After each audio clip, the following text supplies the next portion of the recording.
Shrimad Bhagavatam class 286. നമ്മളിന്ന് സ്കന്ധം 10 രണ്ടാം ഭാഗത്തിലെ 84-ാമത്തെ അധ്യായമാണ് നോക്കുന്നത്. ഇത് വസുദേവരുടെ മഹായാഗമാണ്. അപ്പോൾ ഇവരെല്ലാം ലോകത്തിലുള്ള എല്ലാവരും രണ്ട് ഭാഗക്കാരും വസുദേവരും കുരു വംശത്തിൽപ്പെട്ടവരും ഒരുത്തിയിൽ ഒത്തുകൂടിയ കാര്യങ്ങളെല്ലാം ഇതുവരെ പറഞ്ഞു കഴിഞ്ഞു. ഇനി ഒരു യാഗത്തെപ്പറ്റി പറയുകയാണ്. എന്താണെന്ന് നോക്കാം. ശ്രീസുഖൻ പറയുകയാണ്, ഭഗവത് പത്നിമാരുടെ കഥകൾ കേട്ട് ആനന്ദബാഷ്പം നിറഞ്ഞ നേത്രങ്ങളോടുകൂടിയ കുന്തിദേവിയും ഗാന്ധാരിയും ദ്രൗപദിയുമെല്ലാം അതെല്ലാം കേട്ടിട്ട് അവരും മറ്റുള്ള ഗോപികമാരുമെല്ലാം വിസ്മയിച്ചു പോയി, ഇവരുടെ കഥകളെല്ലാം കേട്ടിട്ട്. ഇനി 2 സ്ത്രീകളോടും പുരുഷന്മാരോടും കൂടി സംഭാഷണം ചെയ്തുകൊണ്ടിരിക്കുക. അങ്ങനെ ഇപ്പോൾ ഒരു സ്ഥലത്തുനിന്നും ഇങ്ങനെ പരസ്പരം അവരെല്ലാം സംസാരിച്ചുകൊണ്ടിരിക്കെ ശ്രീകൃഷ്ണനെയും ബലരാമനെയും കാണുവാനുള്ള ആഗ്രഹത്താൽ മഹർഷിമാർ അവിടേക്ക് വന്നു. മഹർഷിമാരെല്ലാം അവിടേക്ക് വന്നു ശ്രീകൃഷ്ണനെയും ബലരാമനെയും കാണാനായിട്ട്. ഏത് മഹർഷിമാരാണ് വരുന്നത് നോക്കാം. 3, 4, 5 വേദവ്യാസൻ, നാരദൻ, ച്യവനൻ, പിന്നെയോ വിശ്വാമിത്രൻ, ഭരദ്വജൻ, പരശുരാമൻ, വസിഷ്ഠൻ, ഭൃഗു, പുലസ്ത്യൻ, അത്രി, ബൃഹസ്പതി, മാർക്കണ്ഡേയൻ, അംഗീരസ്, യാജ്ഞവൽക്യൻ, വാമദേവൻ തുടങ്ങിയവരെല്ലാം കുറേ പേര് പറഞ്ഞിട്ടുണ്ട്. അതേ വേദങ്ങൾ എഴുതിയ എല്ലാ ഋഷികളും വേദവ്യാസനും എല്ലാം കൂടിയിട്ടാണ് അവിടെ എത്തിയത്. വേദങ്ങൾ എഴുതിയതെല്ലാം, വേദത്തിൻ്റെ പിന്നിൽ കുറേ ഋഷികളുടെ കോൺട്രിബ്യൂഷനുണ്ട്.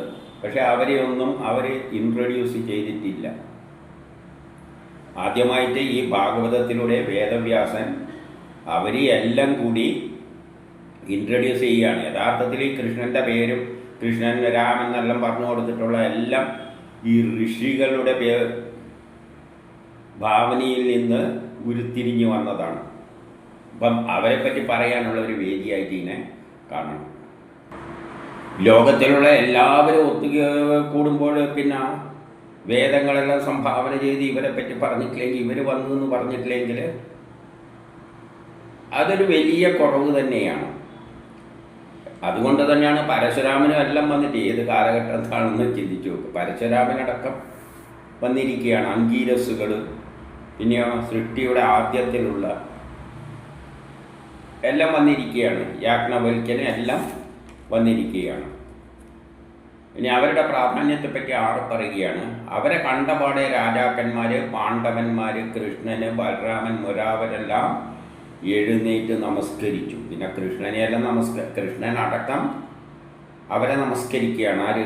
ഋഷികളെ. പക്ഷേ കാരണം എന്താ? ഈ കൃഷ്ണനെ അടക്കം കഥയിലൂടെ സൃഷ്ടിച്ചത്, പേര് കൊടുത്തത്, പ്രപഞ്ചത്തിലുള്ള പല ശക്തികളെയും കാലത്തിനെല്ലാം ഓരോ പേര് കൊടുത്ത് അവതരിപ്പിച്ചത് വേദവ്യാസനാണ്. ഈ ഋഷികളാണ്, വേദങ്ങൾ എഴുതിയവരാണ്. അതുകൊണ്ട് അവരൊക്കെ നമസ്കരിച്ചു. പിന്നെ എന്ത് ചെയ്ത് അവരെ എല്ലാവരെയും സ്വാഗതം ചെയ്തു. പീഠത്തിലിരുത്തി കാലെല്ലാം കഴുകി പുഷ്പമാല്യം, ധൂപം, കുറിക്കൂട്ട് മുതലാവയാൽ ആചരിച്ചു. അതുപോലെ തന്നെ കൃഷ്ണനും ബലരാമനും എല്ലാം ആദരിച്ചു എന്ന് പറയുകയാണ്. ഇവരെ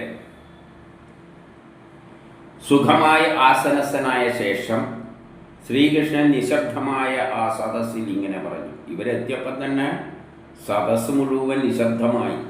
അപ്പോൾ ആ നിശബ്ദതയിൽ കൃഷ്ണൻ പറയുകയാണ്, ഞങ്ങൾ ജന്മസാഫല്യം നേടിയവരാണ്, കൂടാതെ ജന്മഫലവും തികച്ചും ലഭിച്ചു. കൃഷ്ണൻ പറയുകയാണ്, ഇവർ വന്നുകൊണ്ട് നമുക്ക് ജന്മസാഫല്യം ലഭിച്ചു. കാരണം ഇവരെ സൃഷ്ടിച്ചത് തന്നെ ഇവരെല്ലാമാണ്. ജന്മത്തിൻ്റെ ഫലം തികച്ചും ലഭിച്ചു. കാരണം ദേവന്മാർക്ക് പോലും ദുർലഭമായ യോഗി വര്യന്മാരുടെ ദർശനം നമുക്ക് ലഭിച്ചിരിക്കുന്നു. ഇത് നമ്മൾ നേരത്തെ പറയുന്ന ദേവന്മാർക്ക് പോലും ലഭ്യമാകാത്ത, ദേവന്മാർക്ക് പോലും ലഭ്യമല്ലാത്ത ദുർലഭമായ അപൂർവമായി ലഭിക്കുന്ന യോഗി വര്യന്മാരാണ് ഈ ശ്രേഷ്ഠരായ മുനിമാർ, വേദവ്യാസനല്ല, അത്രി മഹർഷിയല്ല. അവരുടെ ദർശനം നമുക്ക് ലഭിച്ചിരിക്കുന്നു. പണ്ട് ഇതുവരെ പറഞ്ഞിരിക്കുന്ന കൃഷ്ണൻ്റെ ദർശനം ലഭിച്ചു എന്ന് പറയുന്നത് പോലെ ഇപ്പോൾ ഇവരുടെ ദർശനം ലഭിച്ചു. കാരണം ഇവരാണ് ലോകത്തിലെ ജ്ഞാനം മുഴുവൻ മനുഷ്യന് കൈമാറി തന്നിരിക്കുന്നത്. എന്നിട്ട് കൃഷ്ണൻ പറയുകയാണ്, ഏറ്റവും കുറഞ്ഞ തപസ്സുള്ളവരായ, അതായത് തപസ്സൊന്നും ചെയ്യാതെ, വലിയ ഗുണമൊന്നുമില്ലാതെ പ്രതിമയെ മാത്രം പൂജിക്കുന്നവരായ ഞങ്ങൾക്ക്, മനുഷ്യരായ നമുക്ക്, കൃഷ്ണൻ പറയാണ്, പ്രതിമയെ മാത്രം പൂജിക്കുന്ന മനുഷ്യരായ നമുക്ക് ഭഗവാന്മാരെ ദർശിക്കുക, ഇവരെ ദർശിക്കുക, സ്പർശിക്കുക, കുശലം ചോദിക്കുക, വണങ്ങുക, പാദാർച്ചന നടത്തുക എന്നിവ സംഭവിച്ചെങ്ങനെ അത്ഭുതപ്പെട്ട് ചോദിക്കുകയാണ്. നമ്മളിതുവരെ വലിയ താപസമൊന്നുമില്ല, ഇങ്ങനെ പല ബിംബങ്ങളെ ആരാധിച്ചുകൊണ്ട് നടക്കുകയാണ് നമ്മൾ ചെയ്തു വരുന്നത്. പക്ഷേ അങ്ങനെയുള്ള നമുക്ക് ഇത്രയും വലിയ ദിവ്യന്മാരായ വേദവ്യാസനെയെല്ലാം ഇങ്ങനെ ലഭിച്ചത്, സ്പർശിക്കാനും അല്ല അവസരം എങ്ങനെ കിട്ടിയത് എന്ന് അത്ഭുതത്തോടു കൂടി ചോദിക്കുകയാണ്. സത്യം അത് തന്നെയാണ്. ഈ കൃഷ്ണനെ സൃഷ്ടിച്ചത് വേദവ്യാസനാണ് ഈ കഥയിലൂടെ. അപ്പം കഥയിലൂടെ കഥാപാത്രം എന്ന നിലയിൽ അല്ലാത്ത ശക്തിയല്ല, അല്ലാത്ത ശക്തി എവിടെയുണ്ട്. പക്ഷേ ആ ഒരു ശക്തിക്ക് ഓരോ കാലത്തിനും ഒരു പേരും കൊടുത്ത് അവതരിപ്പിച്ച വേദവ്യാസനാണ്. പിന്നെ അവരെ കാണുക എന്ന് പറഞ്ഞു കഴിഞ്ഞാൽ വലിയ ദിവ്യമായ കാര്യം തന്നെയാണ്.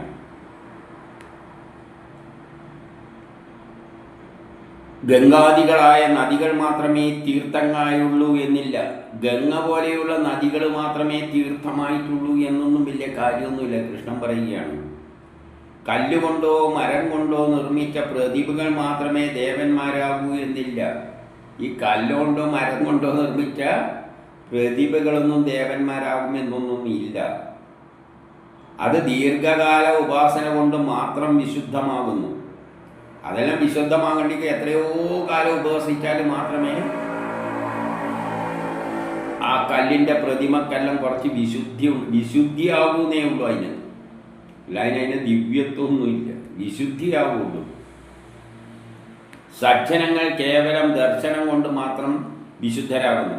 എന്നാൽ ഇങ്ങനെയുള്ള ഋഷികളെ, പണ്ഡിതരായ ഋഷികൾ എന്ന് പറഞ്ഞാൽ എന്താണ്? വേദം മുഴുവൻ എഴുതിയ വ്യക്തികൾ, അതായത് ശാസ്ത്രജ്ഞന്മാർ എല്ലാം ഒന്നും കണ്ടെത്തിയിട്ടില്ലല്ലോ. അങ്ങനെയുള്ള ശാസ്ത്രജ്ഞരെ കാണുന്നതാണ് ഒരു ദർശനം. അവരുടെ ഒരു ദർശനം ഉണ്ടായാൽ തന്നെ എല്ലാം വിശുദ്ധമാകും. അല്ലാതെ ഈ പ്രതിമേനെയൊന്നും ആരായിച്ചിട്ട് വലിയ കിട്ടുന്നില്ല. എത്രയോ കാലമായിട്ട് പിന്നാലെ നടന്നു കഴിഞ്ഞാൽ ആ പ്രതിമ പോലും വിശുദ്ധമാവുകയുള്ളൂ. എന്നാൽ ഇവരുടെ ഒരൊറ്റ ദർശനം മതി. ആര്? ശാസ്ത്രലോകത്തിൻ്റെ. അപ്പം വേദവ്യാസം പറഞ്ഞുകൊണ്ടുവരുന്ന എന്താണ്? ശാസ്ത്രജ്ഞന്മാരെ, ബ്രാഹ്മണരെ ബഹുമാനിക്കുക. ബ്രാഹ്മണരെന്ന് പറയുന്ന ശാസ്ത്രജ്ഞന്മാർ, പ്രപഞ്ചരഹസ്യം മുഴുവൻ അറിയുന്നവർ, അത്രയും അഗാധ പാണ്ഡിത്യമുള്ളവരല്ലാതെ ഇങ്ങനെ വേദവരികൾ ഉരുവിടുന്നവരല്ല. ഉരുവിടാൻ എന്തിനാണ് വേദവരികൾ ഉരുവിടാൻ? ഇന്ന് വേറെ ഒന്നും ആവശ്യമില്ല. യേശുദാസിനെ വിളിച്ചിട്ട് പാടിപ്പിച്ചാൽ മതി. ഒരിക്കൽ പാടിക്കഴിഞ്ഞാൽ CD-യിൽ അത് പിന്നെ ഇങ്ങനെ എപ്പോഴും ഉരുവിട്ടുകൊണ്ടിരിക്കാം. ഉരുവിടുന്നതിന് കാര്യമില്ല. എന്നിട്ട് 12 പിന്നെ താണു വരികയാണ്. ഭേദബുദ്ധിയെ ജനിപ്പിക്കുന്ന ദേവന്മാര്. ഈ ദേവന്മാരെല്ലാം ഭേദബുദ്ധി ഉണ്ടാക്കുന്നവരാണ്. ദേവന്മാരെന്ന് പറഞ്ഞാൽ ഇപ്പം കല്ല് ഭേദബുദ്ധി ഉണ്ടാക്കിയാണ്. ഞാൻ കൃഷ്ണനാണെന്ന് ഒരു കല്ല് പറയുമ്പോൾ മറ്റേ കല്ല് പറയല്ല ഞാൻ രാമനാണെന്ന്. വേറൊരു കല്ല് പറയും ഞാൻ ഭദ്രകാളിയാണെന്ന്. ഇതെല്ലാം ഇങ്ങനെ ഭേദബുദ്ധി. വേറൊരു കല്ല് പറയും ഞാൻ യഹോവയാണെന്ന്. വേറെന്ന് പറയും ഞാൻ അള്ളാഹുവാണ്, പക്ഷേ എനിക്ക് കല്ലൊന്നുമില്ല. ഇങ്ങനെയെല്ലാം ഭേദഭാവങ്ങളുള്ള ദേവതകൾ, ദേവന്മാർ ദീർഘകാലത്തെ ഉപാസനയോടുകൂടിയായാലും, നേരത്തെ പറഞ്ഞ കുറേ കാലത്തെ ഉപാസനയോടുകൂടി മാത്രമേ ശുദ്ധമാവുള്ളൂ എന്ന് പറഞ്ഞു. ഇപ്പം എന്താ നേരത്തെ പറയുന്നത്? നേരെ തിരിച്ചു പറയുകയാണ്. ദീർഘകാലത്തെ ഉപാസനയോടുകൂടിയായാലും പാപത്തെയും അജ്ഞാനത്തെയും നശിപ്പിക്കില്ല. അപ്പം ഈ കല്ലുകളെ എത്ര കാലം ആരാധിച്ചാലും ഭേദഭാവമുള്ള കല്ലുകളാണ്. അതുകൊണ്ടാണ് എന്ത് തോന്നുന്നത്? അത് കൃഷ്ണനാണ്, ഇത് രാമനാണെന്ന് തോന്നുന്നത്, അത് യഹോവയാണ്, അത് യേശുവാണെന്ന് തോന്നിയിട്ട് എല്ലാം പലതും വ്യത്യസ്തമായി ചിന്തിച്ചുകൊണ്ട് തമ്മിൽ തല്ലുന്നത്. അതുകൊണ്ട് അജ്ഞാനം മാറില്ല. അജ്ഞാനം മാറണ്ടെങ്കിൽ ശാസ്ത്രജ്ഞന്മാരുടെ അടുത്ത് പോയിട്ട്, ശാസ്ത്രജ്ഞന്മാരിലെ ഏറ്റവും ഗംഗാമന്മാരായ അതാണ്, പ്രപഞ്ചരഹസ്യം മുഴുവൻ മനസ്സിലാക്കിയവരാണ് വേദവ്യാസൻ പോലെയുള്ളവർ. ഒരു ദർശനം മാത്രം മതി, നിങ്ങളുടെ അജ്ഞതയെല്ലാം മാറും. അല്ലാതെ ഈ ബിംബങ്ങളെയും പിടിച്ചുകൊണ്ട് നിന്ന് കഴിഞ്ഞാൽ അതെല്ലാം ഭേദഭാവമുള്ളതാണ്. അപ്പം ഭേദബുദ്ധിയെ ജനിപ്പിക്കുന്ന ദേവന്മാർ ദീർഘകാലത്തെ ഉപാസനയോടുകൂടിയാലും പാപത്തെയും അജ്ഞാനത്തെയും നശിപ്പിക്കില്ല. അപ്പം നിങ്ങളെ പാപമൊന്നും തീരാൻ പോകുന്നില്ല, വെറുതെ ഈ ബിംബത്തെയെല്ലാം ആരാധിച്ചിട്ട്. അഗ്നിക്കും സൂര്യനും അതിനാവില്ല.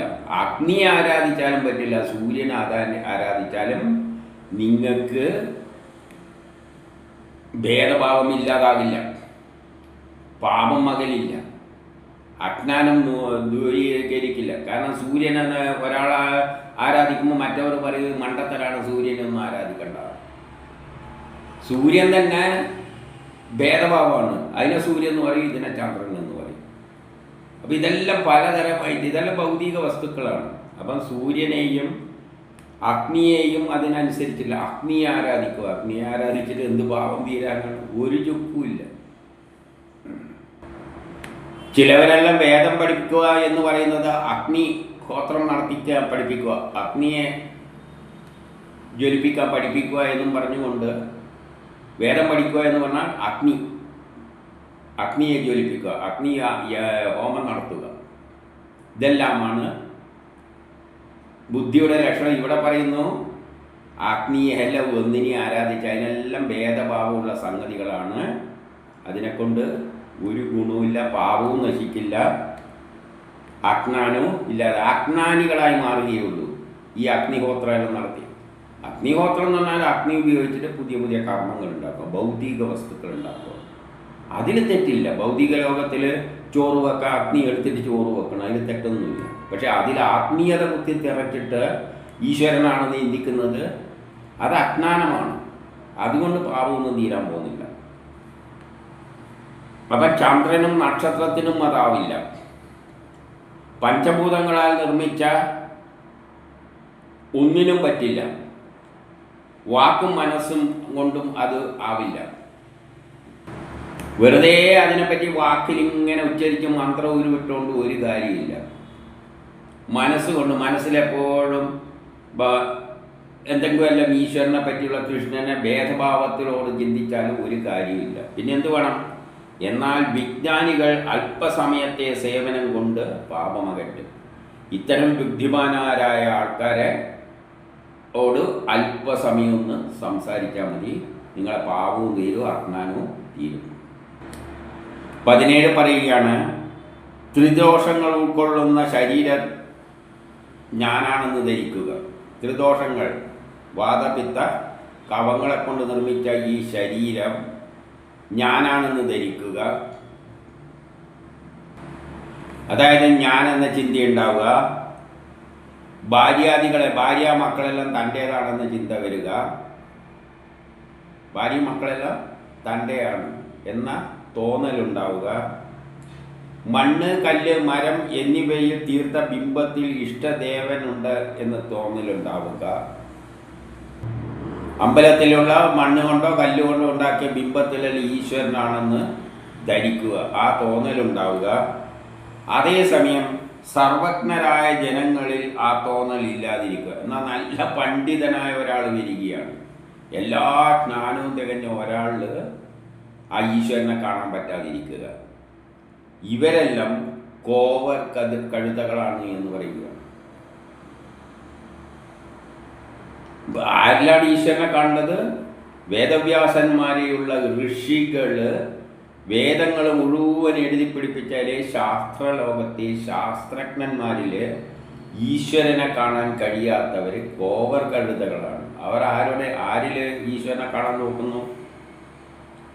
ശരീരത്തിൽ ഞാനാണ് എന്ന ചിന്തയുണ്ടാവുക, ഭാര്യമാരെൻ്റേതാണെന്നുള്ള തോന്നലുണ്ടാവുക, ഈ ബിംബത്തിലല്ലേ ഈശ്വരനുണ്ട് എന്ന് ചിന്തിച്ച് നടക്കുന്നവരെല്ലാം കോവർ കഴുതകളാണ്. ജ്ഞാനികളായ മനുഷ്യരിൽ ഈശ്വരനെ കാണാൻ കഴിയാത്തവർ. അപ്പം നമ്മൾ പണ്ഡിതന്മാരായ ആൾക്കാരെല്ലാം വേദത്തിനെ പറ്റി എന്തെങ്കിലും ശരിയായ അർത്ഥം പറയുമ്പോൾ ആ ജ്ഞാനമുള്ള ആൾക്കാരെയെല്ലാം ഒരു വല്ലാതെ ദൃഷ്ടിയോടി കാണുക. എന്നിട്ട് അമ്പലത്തിൽ പോയി കല്ലിന് അതിലാണ് ഈശ്വരൻ എന്ന് ചിന്തിക്കുന്നവരെ കോവർ കഴുതകളാണെന്നാണ് ഇവർ പറഞ്ഞു വെക്കുന്നത്. ഇതിൻ്റെ 14 ശ്രീസുഖൻ പറയുകയാണ്, ഇതെല്ലാം ആര് പറഞ്ഞാണ്? കൃഷ്ണൻ പറഞ്ഞതാണ്. സർവജ്ഞനായ ശ്രീകൃഷ്ണൻ്റെ ഈ വിധമുള്ള ചേർച്ചയില്ലാത്ത വാക്കിനെ കേട്ട് സർവജ്ഞനായ എല്ലാം അറിയുന്ന ശ്രീകൃഷ്ണൻ്റെ ഈ വാക്ക് കേട്ടപ്പോൾ ചേർച്ചയില്ലാത്ത വാക്കുകൾ, അവർക്ക് ഉൾക്കൊള്ളാൻ പറ്റുന്ന തരത്തിലുള്ള വാക്കല്ല കൃഷ്ണൻ പറഞ്ഞിരിക്കുന്നത്. അമ്പരന്ന ആ ബ്രഹ്മജ്ഞാനികൾ എന്ന് വിചാരിക്കുന്ന അവർ അമ്പരന്നിട്ട് മിണ്ടാതെ ഇരുന്നു പോയി, ഒന്നും മിണ്ടിയില്ല. അപ്പോൾ 15 മുനിമാർ വളരെ നേരം ആലോചിച്ച ശേഷം, മുനിമാർ കുറേ നേരം ഇരുന്ന് ആലോചിച്ച് എന്താ ഈ പറയുന്നത്? മുനിമാരെല്ലാം കൂടി കൃഷ്ണനെ കാണാൻ വേണ്ടി വന്നതാണ്, ഉണ്ട് എന്ന് അറിഞ്ഞിട്ട്. അപ്പോൾ ആ കൃഷ്ണൻ അങ്ങോട്ട് പറയുന്നതാണ്, നിങ്ങളാണ് ഈശ്വരൻ, നിങ്ങളെ ഈശ്വരനായിട്ട് കാണാൻ പറ്റാത്തതെല്ലാം കോവർ കഴുതകളാണെന്ന് പറയുമ്പോൾ ഇവർ പോലും അന്തം വിട്ടുപോയി എന്ന് പറയുകയാണ്.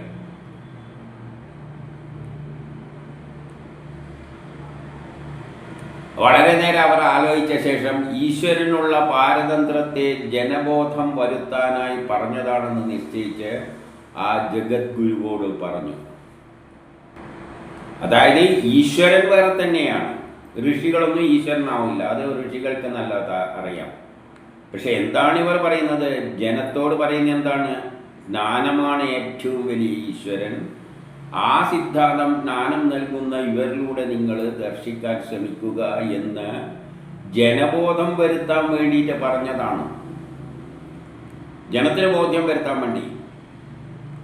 ഇപ്പം വേദവ്യാസനുള്ള ദൈവമാണ് എന്ന് പറഞ്ഞാൽ നമുക്ക് വലിയ പ്രശ്നം ഉണ്ടാവില്ല. എന്നാൽ ഞാൻ തന്നെ ദൈവമാണെന്ന് പറയുമ്പോൾ നമ്മൾ പോലും അന്തം വിട്ടു. ഇപ്പോൾ ഒരാൾ വന്നിട്ട് പറയുകയാണ്, പ്രമോദ നീ ദൈവമാണ് എന്ന് പറഞ്ഞാൽ നമ്മൾ പെട്ടെന്ന് എന്തായിപ്പോൾ അന്തം വിട്ടു. അല്ല, വേദവ്യാസനുള്ള ദൈവത്തിന് സമാനമാണെന്ന് പറഞ്ഞാൽ നമ്മൾ പറയാൻ ശരി, അദ്ദേഹത്തിന് വലിയ ജ്ഞാനമുണ്ട്, ദൈവത്തിന് സമാനമാണ്. അതേപോലെ തന്നെ വേദവ്യാസനോട് പറയുമ്പോൾ അവരന്തം വിട്ടു പോവുകയാണ്. കാരണം വേദവ്യാസൻ തന്നെ മനസ്സിലാക്കിയിരിക്കുന്നത് എന്താണ്?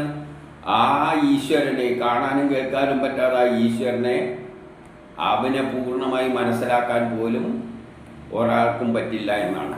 പക്ഷെ ഇവിടെ സാധാരണ ജനത്തെ സംബന്ധിച്ചിടത്തോളം ഈശ്വരൻ എന്ന് പറയുന്നത് ഏറ്റവും ജ്ഞാനമുള്ള ഇവരെയല്ല ഈശ്വരനായിട്ട് കണ്ടുകൊടുക്കുക. ഇതാണ് കൃഷ്ണൻ്റെ ഉപദേശം.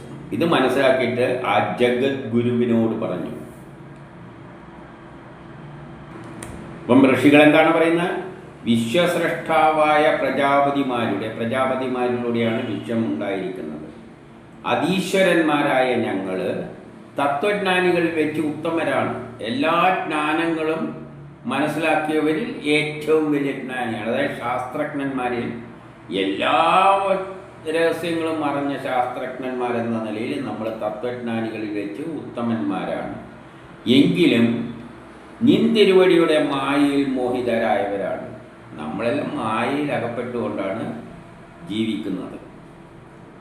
കാരണം ഈ ലോകം തന്നെ മിഥ്യയാണ്, വെറുതെ ഉണ്ടാക്കി നശിപ്പിക്കുന്നതാണ്. ആ ചിന്തയുണ്ടെങ്കിൽ പിന്നെ ബ്രഹ്മസാക്ഷാത്കാരത്തിന് പോകുന്നവരോട് എന്താ പറഞ്ഞിരിക്കുന്നത്?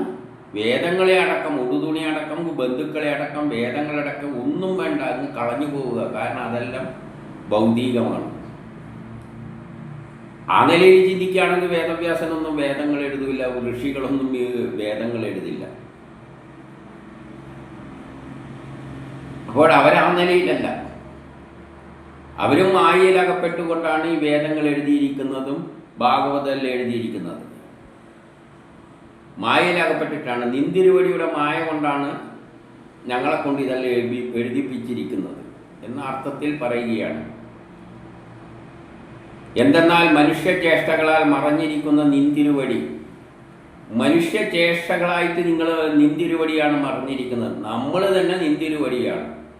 നിന്തിരുവടി തന്നെയാണ് വേദവ്യാസനെല്ലാം വന്നിട്ടും അതിൻ്റെ അകത്ത് മറഞ്ഞിരുന്നിട്ട് നമ്മളെ കൊണ്ട് ഇതെല്ലാം ചെയ്യിക്കുന്നത്. പരതന്ത്രൻ എന്ന വിധം നടിക്കുകയെന്നല്ല. എന്താണ് ചെയ്യുന്നത്?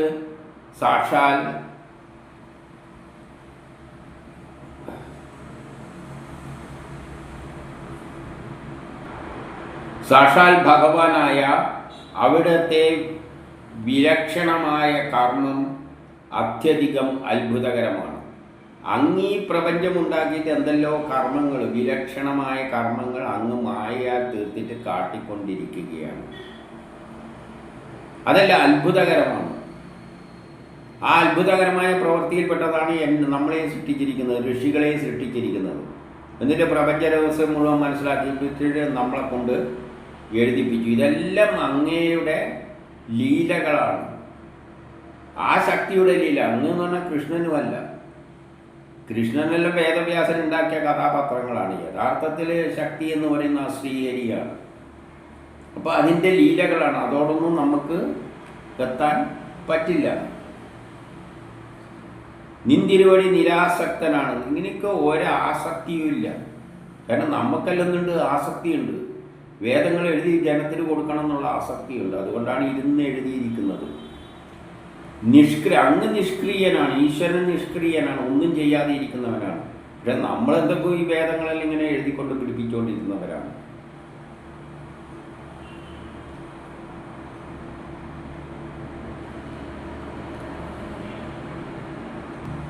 അപ്പോഴങ്ങ് ഒരാസക്തിയുമില്ല, ഒരു ക്രിയയും ചെയ്യുന്നില്ല എന്നിരിക്കലും തന്നെ കൊണ്ട് തന്നെ പ്രപഞ്ചത്തെ സൃഷ്ടിച്ചു. പക്ഷെ അങ്ങ് എന്ത് ചെയ്തു? അങ്ങ് തന്നെ കൊണ്ട് തന്നെ വേറൊരു വസ്തു ഉപയോഗിച്ചിട്ടല്ല ഉണ്ടാക്കിയിരിക്കുന്നത്. ആ ബ്രഹ്മം തന്നെയാണ് എന്തായിട്ട് മാറിയത്?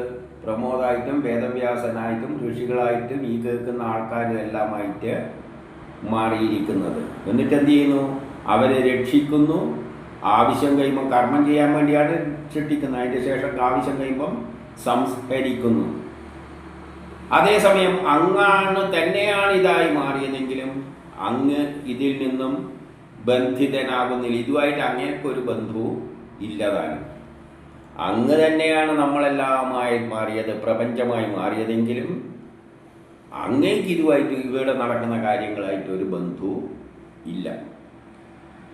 ഏതു പ്രകാരമെന്നാൽ ഭൂമി അതിൻ്റെ രൂപാന്തരമായ കുടം, ചുമർ, പ്രതിമ എന്നിവയിൽ അനേക നാമരൂപങ്ങൾ ധരിക്കുന്നു. മണ്ണ് കൊണ്ട് കലം എന്ന പേര്. ഇത് കാണുമെന്നാണ് മണ്ണ് എന്ന് പറയില്ല, കലന്നേ പറയും. ഇത് മതിലെന്നേ വരും, എല്ലാം മണ്ണ് എന്നാരങ്ങ് പറയും. പല രൂപമായിട്ട് മണ്ണ് തന്നെയാണ് ഇതെല്ലാം മാറിയത്. അപ്പം മതിൽ കണ്ടാലും നമുക്കെന്ത് പറയാം? മണ്ണാണെന്ന് പറയാം. കുടം കണ്ടാൽ അത് മണ്ണാണെന്ന് പറയാം. പക്ഷെ മണ്ണാണെന്ന് പറഞ്ഞു കഴിഞ്ഞാൽ അവനെന്തോ കുഴപ്പമുണ്ടെന്നേ പറയുള്ളൂ. അവന് വിവരമില്ല, അജ്ഞാനി എന്നാണ്. പക്ഷേ യഥാർത്ഥ ജ്ഞാനി അതിൻ്റെ എല്ലാം മണ്ണായിട്ടാണ് കാണുക. പക്ഷേ നമുക്കത് കാണാൻ പറ്റുന്നില്ല. നമുക്ക് കാലെടുത്തിട്ട് ഇത് മണ്ണാണെന്ന് പറഞ്ഞു കഴിഞ്ഞാൽ മണ്ണിനെ കൊണ്ട് ഉണ്ടാക്കിയെന്ന് വേണ്ടിക്ക് പറയാം. അല്ലാതെ മണ്ണാണെന്ന് എങ്ങനെയാണ് പറയുക? മണ്ണ് തന്നെയാണ് അതായിട്ട് മാറിയിരിക്കുന്നത്. അപ്പോൾ മണ്ണ് തന്നെയാണ്, മണ്ണെന്ന് പറയാം. പക്ഷെ നമുക്ക് പറയാൻ പറ്റുമോ? തോന്നുന്നുണ്ടോ? തോന്നുന്ന പോലുമില്ല. അതാണ് മായയുടെ പ്രത്യേകത. അത് അനേക നാമരൂപങ്ങൾ രൂപീകരിച്ചു. അതുപോലെ നിന്തിരുവടിയും വിവിധ രൂപം പൂട്ടി ചെയ്യുന്നത് അനുകരണം മാത്രമാണ്. അതുപോലെ നിന്തിരുവടിയും നമ്മളെല്ലാമായിട്ട് മാറിയിട്ട് നമ്മളെ കൊണ്ട് അതെന്താണോ ചെയ്യാൻ ആഗ്രഹിക്കുന്നത് അത് അനുകരിപ്പിക്കുകയാണ് ചെയ്യുന്നത്. അങ്ങെന്താണോ ആകുന്നത് അങ്ങ് തന്നെ വേദവ്യാസനുമായിട്ട് വന്നിട്ട് വേദവ്യാസനെ കൊണ്ട് ഇത് എല്ലാം ചെയ്യുന്നു അത് പറഞ്ഞ് അതുവാരി അനുകരിപ്പിക്കുകയാണ് ചെയ്യുന്നത്. അങ്ങയുടെ കാര്യങ്ങൾ നമ്മളിലൂടെ അനുകരിക്കുകയാണ് ചെയ്യുന്നത്.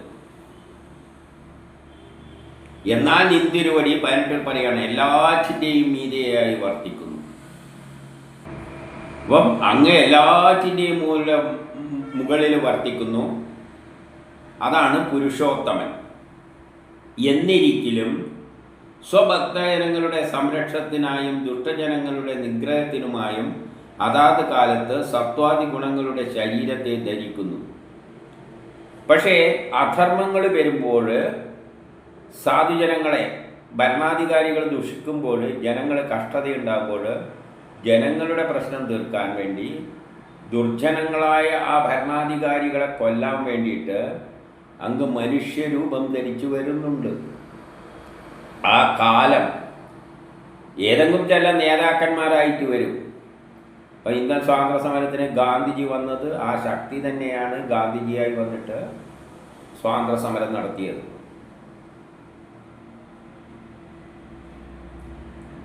അപ്പോൾ ഓരോ കാലഘട്ടത്തിൽ കാലത്തെ മാറ്റി വെക്കാം. ഇപ്പോൾ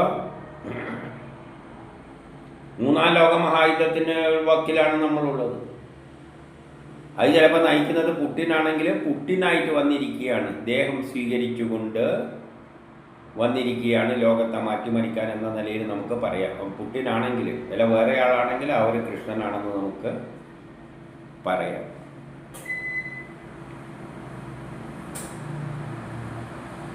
അങ്ങനെ വർണ്ണാശ്രമങ്ങളെ സ്വീകരിക്കുന്നു. വർണ്ണാശ്രമ ധർമ്മങ്ങൾ എന്ന് പറഞ്ഞാൽ മനുഷ്യന് ഓരോ തര കർമ്മത്തിനും ഓരോ തരത്തിലായി അങ്ങ് വരുന്നു. ചിലപ്പം ബ്രാഹ്മണനായ ബുദ്ധിയുള്ള മനുഷ്യനായി വരും, ആൾക്കാരെ തത്വോപദേശങ്ങളെല്ലാം ഉപദേശിക്കും. പിന്നെ നേതാവായിട്ട് വരും, അതിനെ നയിക്കാൻ വേണ്ടി. അപ്പോൾ തത്വജ്ഞാനിയായിട്ട് വരുമ്പോൾ നമുക്ക് ധർമ്മപുത്രനായിട്ട് ചിത്രീകരിക്കാം.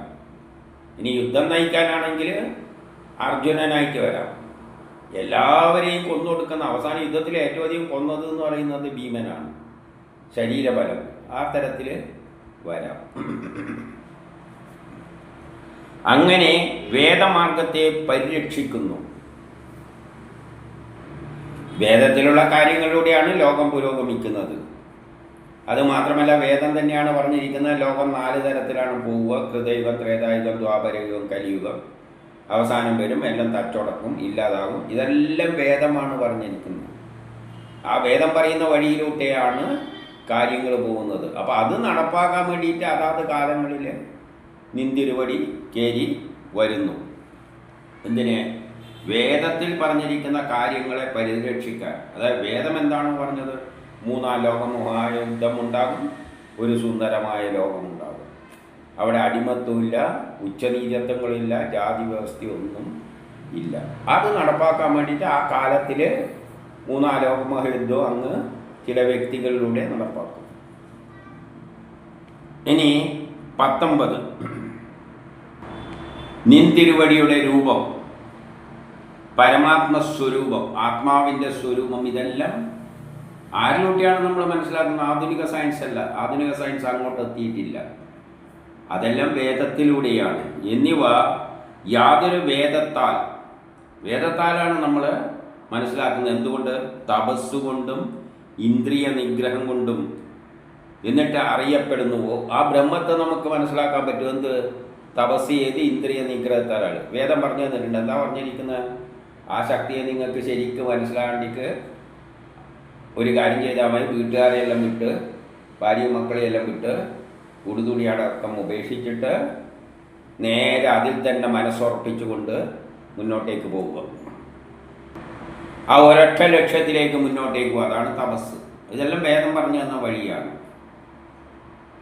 അങ്ങനെയുള്ള ആ വേദം എന്താണ്?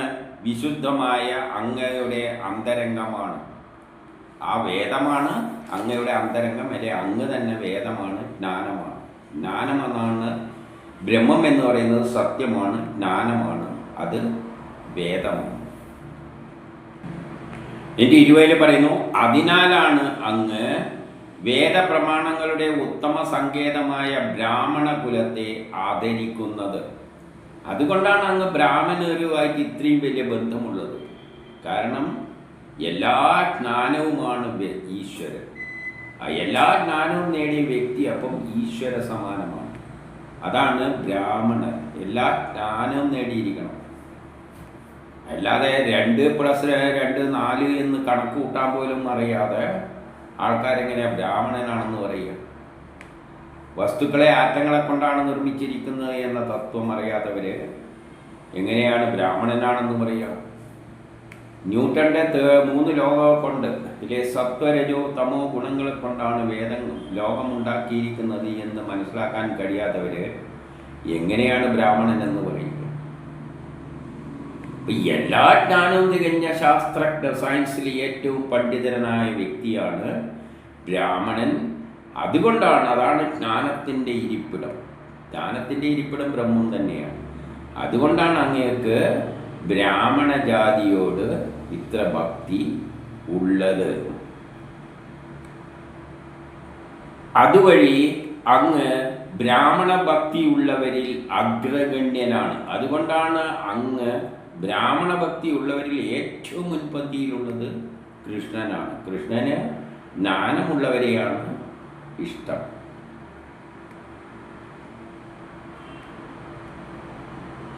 സത്തുക്കൾക്ക് ഏകാലംബമായ നിന്തിരുവടിയോടുകൂടി ചേർച്ചയുണ്ടാകിയാൽ ഞങ്ങൾ ജന്മസാഫല്യം നേടി. ഞങ്ങളെല്ലാം സത്തുക്കളാണ്. നമ്മൾ വേദജ്ഞാനമെല്ലാം നേടിയവരാണ്. ആര്? ഋഷികൾ പറയുകയാണ്. അതുകൊണ്ട് ആ ചേർച്ചയുണ്ടാകിയാൽ ഞങ്ങൾ ജന്മസാഫല്യം നേടി. അതുവഴി ആ ജ്ഞാനം നേടുക വഴി അങ്ങ് ഞങ്ങൾ ഈശ്വരനുമായി താതാമ്യം പ്രാപിക്കുന്ന ചേർച്ച ഉണ്ടാകുന്ന അവസ്ഥയിലേക്ക് എത്തി. അതുകൊണ്ട് നമുക്ക് ജന്മസാഫല്യം നേടി. ജ്ഞാനത്തിനും തപസ്സിലും കണ്ണിനും സാഫല്യം നേടി. ജ്ഞാനത്തിലൂടെ തപസ്സിലൂടെ നമ്മൾ കണ്ണിന് സാഫല്യം നേടിക്കഴിഞ്ഞു. കാരണം അങ്ങ് തന്നെയാണ് സമസ്ത പുരുഷാർത്ഥങ്ങളുടെയും പരമാധികാരി. എല്ലാ പുരുഷാർത്ഥങ്ങളും എന്താണ്? ധർമ്മ, അർത്ഥം, കാമം, മോക്ഷം. ഇതിൻ്റെ എല്ലാം ഇരിപ്പിടം എവിടെയാണ്? അതിൻ്റെ ഇരിപ്പിടം ജ്ഞാനത്തിലൂടെയാണ്. ഈ ധർമാർത്ഥ കാമ മോക്ഷങ്ങളെല്ലാം പിന്നിൽ ജ്ഞാനമാണുള്ളത്. അതിൻ്റെ ഇരിപ്പിടം അതെല്ലാം ഇരിക്കുന്നത് കൃഷ്ണനിലാണ്. ആ ജ്ഞാനം നേടുക വഴിയാണ് നമ്മൾ അങ്ങയുമായി ചേർച്ചയുണ്ടായത്. അളവില്ലാത്ത വിജ്ഞാനത്തോടും, എന്നിട്ട് 22 പറയാണ്, അളവില്ലാത്ത വിജ്ഞാനത്തോടും യോഗമാലയാൽ മറഞ്ഞിരിക്കുന്നവനും അന്തരാമിയായിരിക്കുന്നവനും. ഇപ്പം എല്ലാ ജ്ഞാനവും തികഞ്ഞതാണത്. യോഗമയാൽ മറഞ്ഞിരിക്കുന്നു, അന്തരാമിയായിട്ട് നമ്മുടെ ഉള്ളിലും സ്ഥിതി ചെയ്യുന്നു. എല്ലാ ഗുണങ്ങളുടെയും ഇരിപ്പിടമായ ശ്രീകൃഷ്ണന് നമസ്കാരം. അങ്ങനെ ഋഷികൾ അദ്ദേഹത്തിന് നമസ്കാരവും പറഞ്ഞു. എന്നിട്ട് ഋഷികൾ ഒരു സത്യവും കൂടി പറയുന്നു. മായയാൽ മറക്കപ്പെട്ടവനും 23 സർവത്തിൻ്റെയും ആത്മാവ്, എല്ലാം അത് തന്നെയാണ്. എല്ലാത്തിൻ്റെയും ആത്മാവായി വർത്തിക്കുന്നതും നിന്തിരുവടിയാണ്. ആ അങ്ങയെ ഈ രാജാക്കന്മാരും ഒന്നിച്ചു വസിക്കുന്ന യാദവരും, അങ്ങയുടെ കൂടെ വസിക്കുന്ന ഒരു യാദവർക്കും മനസ്സിലായിട്ടില്ല.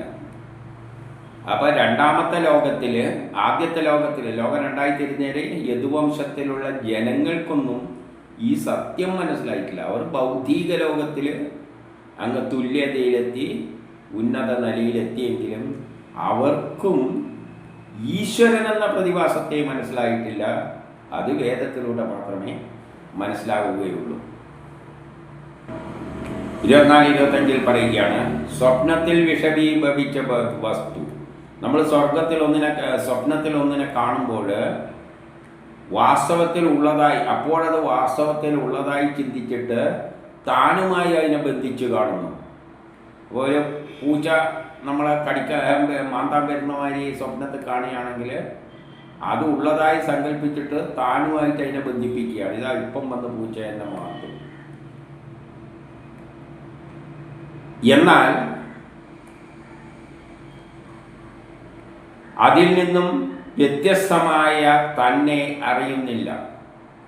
ആ സമയത്ത് യഥാർത്ഥത്തിൽ താൻ അതുമായിട്ട് ഒരു ബന്ധമില്ല എന്നുള്ള കാര്യം നമുക്ക് മനസ്സിലാകുന്നില്ല. യഥാർത്ഥത്തിൽ ആ സ്വപ്ന സമയത്ത് പൂച്ച മാന്താൻ വരുമ്പോൾ നമ്മൾ യഥാർത്ഥ സ്ഥിതി എന്താണ്? നമ്മൾ കട്ടിൽ സുഖമായിട്ട് കിടന്നുറങ്ങിയാണ്. അതുപോലെയാണ് നമ്മുടെ അവസ്ഥ. ഇതുപോലെ തന്നെയാണ് ഇന്ദ്രിയങ്ങൾക്ക് അടിമപ്പെട്ട് നമ്മൾ ഉണർന്നിരിക്കുമ്പോൾ നമ്മൾ ഇന്ദ്രിയങ്ങൾക്ക് കണ്ണ്, മൂക്ക്, കാണുന്ന, കേൾക്കുന്നതിനെല്ലാം അടിമപ്പെട്ട് വസ്തു താനുമായി ബന്ധിപ്പിച്ച് കാണുന്നു. ഈ നടക്കുന്നതെല്ലാം ഞാനുമായിട്ട് ബന്ധപ്പെട്ടതാണെന്ന് തോന്നൽ നമുക്കുണ്ടാകുന്നു. അത്തരത്തിൽ അവിടെയും ചിത്തഭ്രംശത്താൽ നിൻ തിരുവടിയെ കാണുന്നില്ല. പക്ഷേ യഥാർത്ഥത്തിൽ ഞാനുമായിട്ട് അതിനെല്ലാം ഈ കാണുകയും കേൾക്കുകയെല്ലാം ചെയ്യുമ്പോൾ ഞാനുമായിട്ട് ബന്ധപ്പെട്ട് കാണുന്നുണ്ടെങ്കിലും യഥാർത്ഥത്തിൽ ഞാനും ഈ കാണുന്നതും എല്ലാം ആ ഈശ്വരനാണ്, ഇതെല്ലാം വെറുതെ തോന്നലാണ് എന്നുള്ള ചിന്ത, ആ ഉള്ളിലുള്ള ഈശ്വരനെ നമുക്ക് കാണാൻ പറ്റുന്നില്ല. ഇനി 26 പറയുകയാണ്, പാപത്തെ അകറ്റുന്ന തീർത്ഥമായതും നല്ല യോഗ സാധനയുള്ളവരുടെ ഹൃദയത്തിൽ പ്രതിഷ്ഠിച്ചിരിക്കുന്നതുമായ. പാപത്തെ അകറ്റുന്നത് ആരാണ്? ആ ശക്തിയാണ്. നല്ല യോഗ ബലത്തിൽ, യോഗാഭ്യാസത്തിലൂടെ മനസ്സിനെ ബ്രഹ്മസാക്ഷാത്കാരത്തിനായിട്ട് ശരിയായ വഴിയിലൂടെ നീങ്ങുന്നവരുടെ ഹൃദയത്തിലുള്ളതും മായ നിൻതിരുവടി. ആ നിൻതിരുവടിയുടെ തൃച്ചേവടിയെ ഞങ്ങൾ ഇന്ന് ദർശിച്ചു. കഥയിലെ കൃഷ്ണനിലൂടെ അവര് ദർശിച്ചു.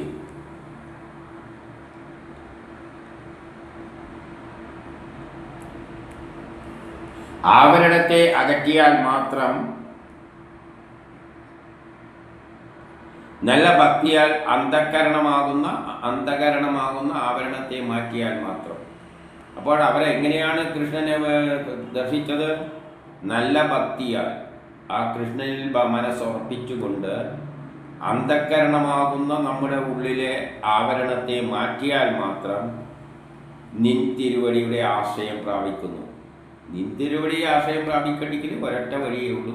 അങ്ങയിൽ തന്നെ വിശ്വാസം അർപ്പിച്ചുകൊണ്ട് നമ്മളിലുള്ള ഞാൻ എന്ന ചിന്തയെടുത്ത് ദൂരെ കളയുക. എല്ലാം ആ ശക്തിയാണ് എന്ന ചിന്ത ഉണ്ടാക്കി എടുക്കുക. അതിനാൽ ഭക്തന്മാരായ ഞങ്ങൾ അങ്ങനെ ദർശിച്ചു കഴിഞ്ഞു. അതുകൊണ്ട് ഭക്തന്മാരായ ഞങ്ങളെ എന്തു വേണം? ആശീർവദിക്കുക. ഇപ്പം 27 ശ്രീ സുഗൻ പറയുകയാണ്, മുനിമാർ ഈ വിധം സ്തുതിച്ച് ശ്രീകൃഷ്ണനെയും യുധിഷ്ഠിരനെയും ധൃതരാഷ്ട്രോടും, അവിടെ എല്ലാവരും ഉണ്ടല്ലോ, ധൃതരാഷ്ട്രോട് എല്ലാം യാത്ര പറഞ്ഞിട്ട് തങ്ങളുടെ ആശ്രമത്തിലേക്ക് പോകുവാൻ ഉദ്ദേശിച്ചു. ഇത്രയും പറഞ്ഞിട്ട് മുനിമാർ, അതായത് വേദവ്യാസനും പാർട്ടികളിൽ ഇത്രയും പറഞ്ഞിട്ട് അങ്ങ് പോകാൻ വേണ്ടിയിട്ട് അവരുടെ ആശ്രമത്തിലേക്ക് പോകാൻ വേണ്ടി ശ്രമിച്ചപ്പോൾ 28 പറയുന്നത്, അത് കണ്ട് കീർത്തിശാലിയായ വസുദേവർ എന്ത് ചെയ്തു? അവരെ പിന്തുടർന്നു. കാൽ പിടിച്ച് നമസ്കരിച്ച ശേഷം ഈ വിധം പറഞ്ഞു. ഈ ഋഷികളെ, വേദവ്യാസനും വേദങ്ങൾ എഴുതിയ എല്ലാ ഋഷികളുടെയും കാലിൽ പിടിച്ചിട്ട് ഈ വിധം നമസ്കരിച്ചിട്ട് വസുദേവർ പറയുകയാണ്. എന്താണ്? മുനിമാരെ പറയുകയാണ്, ഭഗവാന്മാർക്ക് നമസ്കാരം. അപ്പം ഇവരെല്ലാം ഈശ്വര സമാനമായി കണ്ടുകൊണ്ട് പറയുകയാണ്, യാതൊരു പ്രകാരത്തിലുള്ള കർമാനുഷ്ഠാനത്താൽ കർമ്മനിവൃത്തി സംഭവിക്കും എന്ന് ഉപദേശിച്ചാലും നമ്മുടെ കർമ്മം, ജീവിതത്തിൽ ചില കർമ്മങ്ങളുണ്ട്, ആ കർമ്മങ്ങൾ ചെയ്തു തീർക്കുമ്പോഴാണ് ഇത് കർമ്മനിവൃത്തി ഉണ്ടാകുന്നത്. അത് ചെയ്യുവാനുള്ള, ആ കർമ്മനിവൃത്തി നേടാനുള്ള വഴികൾ ഒന്ന് ഉപദേശിക്കാൻ തരാൻ പറയുകയാണ്. അപ്പം നമ്മളെങ്ങനെ ജീവിക്കണം? നമ്മൾ കർമ്മം ചെയ്യാനാണ് ജനിച്ചിരിക്കുന്നത്. ആ കർമ്മം നമ്മളെങ്ങനെ ചെയ്തു തീർക്കണം? ചെയ്തു തീർക്കുമ്പോഴാണ് നിവൃത്തി ഉണ്ടാവുക. അപ്പം നമ്മൾ എങ്ങനെ ജീവിക്കണമെന്നാണ് ചുരുക്കി ചോദിക്കുന്നത്. അപ്പോഴേ 30 ശ്രീ നാരദൻ കയറിയിട്ട് പറയുകയാണ്, മുനിമാരുടെ പിന്നാലെ വസുദേവൻ ചെന്നപ്പോൾ നാരദൻ ബ്രഹ്മജ്ഞന്മാരെ വേദജ്ഞ അവരെ വിളിച്ചിട്ട് തന്നെയാണ് പറയുന്നത്, ശ്രീകൃഷ്ണനെ കുട്ടിയാണെന്ന് കരുതി. അപ്പം ഈ വസുദേവരുടെ കൂട്ടത്തിൽ തന്നെ ആരുണ്ട്? കൃഷ്ണൻ ഒന്നിച്ചുണ്ട്. ഇനി കൃഷ്ണനോട് ചോദിക്കാതെ ഈ വേദ ഋഷികളുടെ അടുത്ത് പോയി ചോദിക്കുന്നതിന് ഉള്ളൊരു ചെറിയ പന്തികേട് സൂചിപ്പിക്കുകയാണ്. ശ്രീകൃഷ്ണനെ കുട്ടിയാണെന്ന് കരുതി വസുദേവർ തൻ്റെ ശ്രേയസ്സിനായി നിങ്ങളോട് ചോദിക്കുന്നത് അത്ഭുതമല്ല. വസുദേവരോട് നിങ്ങളോട് ചോദിച്ചു, അടുത്ത് കൃഷ്ണൻ അത് കുട്ടിയായതും കരുതിക്കൊണ്ട് ചോദിക്കുന്നതാണ്. കുട്ടിയായതുകൊണ്ട് അങ്ങനെയല്ലേ കാണും. വസുദേവൻ്റെ അടുത്ത് കുട്ടിയായി നിൽക്കുമ്പോൾ സ്വന്തം അടുത്തുള്ളവരുടെ വില മനസ്സിലാവില്ല എന്ന തത്വമാണ് ഇവിടെ പറഞ്ഞുകൊണ്ട് വരുന്നത്. 31 അടുത്തുള്ളവരുടെ സാമീപ്യം മനുഷ്യർക്ക് അനാദരവിന് കാരണമാകുന്നുണ്ട്. നമ്മൾ ഏറ്റവും വേണ്ടപ്പെട്ട നമ്മൾ അടുത്തുള്ള ആൾക്കാരെ പൊതുവെ ശരിക്കും മനസ്സിലാക്കാതെ അവരെ അനാദരിച്ചുകൊണ്ട് പലപ്പോഴും നമ്മൾ ചെയ്തിരുന്നുണ്ട് പല പ്രവൃത്തികളും. നമ്മളെ വേണ്ടപ്പെട്ട ആളുണ്ടാവും അടുത്ത്, ചിലപ്പം മകനുണ്ടാവും, അച്ഛനുണ്ടാവും, ഭർത്താവുണ്ടാവും. അവരോടൊന്നും ചോദിക്കാതെ വേറെ ആളോട് പോയി ചോദിക്കും. അത് അവരെ അനാദരിക്കുന്നതിന് തുല്യമാണ്. അത് സംഭവത്തിൽ സംഭവിക്കുന്നുണ്ട്. എന്തുകൊണ്ടാണത്? ഏതുപോലെ എന്നാൽ ഗംഗാജലത്തിനെ ഉപേക്ഷിച്ച് നമ്മളിപ്പം ഗംഗാ നദിയുടെ തീരത്തിലാണെങ്കിൽ നമുക്ക് ഗംഗയോട് വലിയ വിലയൊന്നും ഉണ്ടാവില്ല. എന്നിട്ട് അതിനടുത്തുള്ള മറ്റ് ജലാശയങ്ങളിലേക്ക് പോകുന്നത് പോലെ അടുത്ത് ഗംഗയിരിക്കുമ്പം ഗംഗേൻ്റെ മഹത്വം മനസ്സിലാവില്ല. എന്നിട്ട് വല്ലവൻ്റെ പിന്നാലെയും പോകുന്നു. ഇങ്ങനെ ജനങ്ങൾ സംഭവിക്കുന്നുണ്ട്. 32-33 പറയുകയാണ്, യാതൊരുവിനെ സംബന്ധിച്ച അനുഭവജ്ഞാനം. അനുഭവത്തിലൂടെ നമ്മൾ മനസ്സിലാക്കണം ആ ശക്തിവിശേഷത്തെ, ഈശ്വരനെ. അനുഭവത്തിൻ്റെ വെളിച്ചത്തിൽ നമ്മൾ മനസ്സിലാക്കി കഴിഞ്ഞാൽ ലോകത്തിൻ്റെ മനസ്സിന് മാറ്റത്തിന് മൂലകാരണമായ കാലത്തിനനുസരിച്ച് പലതും മാറും. വിരുദ്ധ ഗുണങ്ങളാലാവും. മറ്റ് തന്നാൽ തന്നെ ആകട്ടെ, അല്ലെങ്കിൽ മറ്റൊന്നിനാലാകട്ടെ, എന്തെങ്കിലും കാരണങ്ങൾ കൊണ്ട് അല്ലെങ്കിൽ വിരുദ്ധ ഗുണങ്ങൾ കൊണ്ട് ഏതെങ്കിലും പ്രകാരത്തിൽ നഷ്ടമാവുകയില്ല. അതായത് അനുഭവത്തിലൂടെ നേടുന്ന ജ്ഞാനം ഒരിക്കലും കാലം മാറുന്നതനുസരിച്ച് നമുക്ക് മാറുകയില്ല. നമ്മളെ മനസ്സിലുള്ള ആ ഉറച്ചു തങ്ങാൻ നിൽക്കും. അത് അനുഭവജ്ഞാനമാണ് വലുത്. എന്നാൽ അതുപോലെ എല്ലാ മായക്കും അധീനനായ കൃഷ്ണനെ രാഗദോഷങ്ങൾ അല്ലെ കർമ്മത്തിൻ്റെ ഫലമായിട്ട് ചിലതരം കർമ്മങ്ങളാൽ ആ കർമ്മത്തിൻ്റെ ഫലം കൊണ്ട് ഇപ്പോൾ കൃഷ്ണൻ രക്ഷിക്കും എന്ന് വിചാരിച്ചിട്ട് രക്ഷിക്കാതിരിക്കുമ്പോൾ, കർമ്മഫലം കിട്ടാതിരിക്കുമ്പോൾ നമുക്കെന്ത് പറ്റും? കൃഷ്ണനെ പറ്റി തെറ്റായ ധാരണയുണ്ട്. അനുഭവത്തിലൂടെ തെറ്റായ ധാരണകൾ ഉണ്ടാകാനും സാധ്യതയുണ്ട്. അനുഭവത്തിലൂടെ നേടുന്ന ജ്ഞാനമാണ് ഏറ്റവും വലുത്. അത് ഇത്ര പെട്ടെന്ന് മാറില്ല. എന്നാൽ അത് പോസിറ്റീവ് ആകണമെന്നില്ല, നെഗറ്റീവ് ആകാം. എങ്ങനെ? രാഗങ്ങൾ ദോഷങ്ങൾ, അല്ലെങ്കിൽ കർമ്മത്തിൻ്റെ ഫലം കിട്ടാതിരിക്കുക, സുഖദുഃഖങ്ങളെല്ലാം ഉണ്ട്. ദുഃഖമെല്ലാം വരുമ്പോൾ ചിലപ്പോൾ നമുക്ക് ദൈവത്തോട് തന്നെ ഇല്ല എന്നെല്ലാം തോന്നും. സത്വാദി ഗുണങ്ങൾ, ഇതെല്ലാം മനുഷ്യനെ നയിക്കുന്ന കാര്യങ്ങൾ. പ്രാണൻ, മനസ്സ്, ബുദ്ധി, ചില സമയത്തുള്ള ബുദ്ധിയുടെ പ്രവർത്തനങ്ങൾ മൂലം ഇവയുമായിട്ട് ബന്ധപ്പെട്ടിട്ട് എന്ത് സംഭവിക്കാറുണ്ട്? മേഘം, മഞ്ഞ്,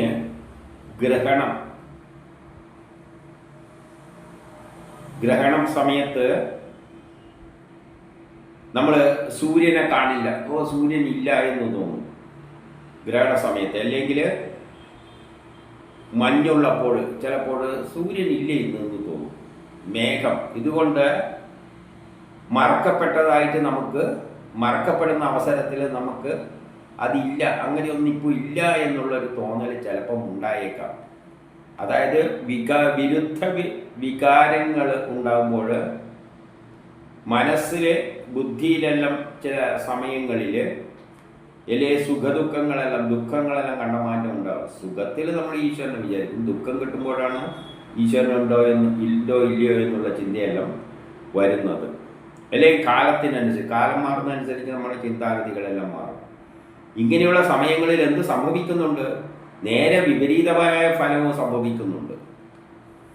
അനുഭവത്തിലൂടെ നമ്മൾ ഈശ്വരനെ മനസ്സിലാക്കാൻ ശ്രമിക്കുമ്പോഴും ചില അനുഭവങ്ങൾ നമുക്ക് നേരെ തിരിച്ച ഫലങ്ങളും ഉണ്ടാക്കുന്നുണ്ട്. ഏതുപോലെ എന്നാൽ മഴക്കാറുള്ള സമയത്ത്, അല്ലെങ്കിൽ മൂടൽ മഞ്ഞുള്ള സമയത്ത്, അല്ലെങ്കിൽ ഗ്രഹണ സമയത്ത് സൂര്യനില്ല എന്ന് നമുക്ക് തോന്നുന്നത് പോലെ. ഇത്രയും നാരദം പറഞ്ഞ് അവസാനിപ്പിച്ചപ്പോൾ 34 പറയാണ്, അനന്തരം മുനിമാര് വസുദേവനെ സംബോധന ചെയ്ത് ബലരാമനും കൃഷ്ണനും മറ്റ് രാജാക്കന്മാരും കേട്ടുകൊണ്ടിരിക്കെ പറഞ്ഞു, ശ്രദ്ധയോടുകൂടി യാഗങ്ങൾ ഫലദാതാവായ മഹാവിഷ്ണുവിനായി ചെയ്യുക. അപ്പം നിങ്ങൾ എങ്ങനെ കർമ്മം ചെയ്യണം എന്നാണ് പറയുന്നത്? ശുദ്ധമായ ശ്രദ്ധയോടുകൂടി ഉള്ള കർമ്മങ്ങൾ അത് ഫലം നൽകുന്ന ആ ശക്തി വിശേഷത്തിനായിക്കൊണ്ട് ചെയ്യുക.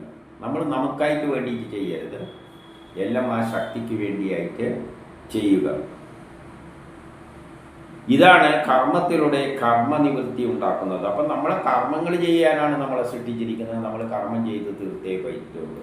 അപ്പോൾ ആ കർമ്മം ആർക്ക് വേണ്ടി ചെയ്യണം? ആ ശക്തിക്ക് വേണ്ടി ചെയ്തങ്ങ് കൊടുത്തേക്കുക. അങ്ങനെ കർമ്മനിവൃത്തി വരുത്തണം.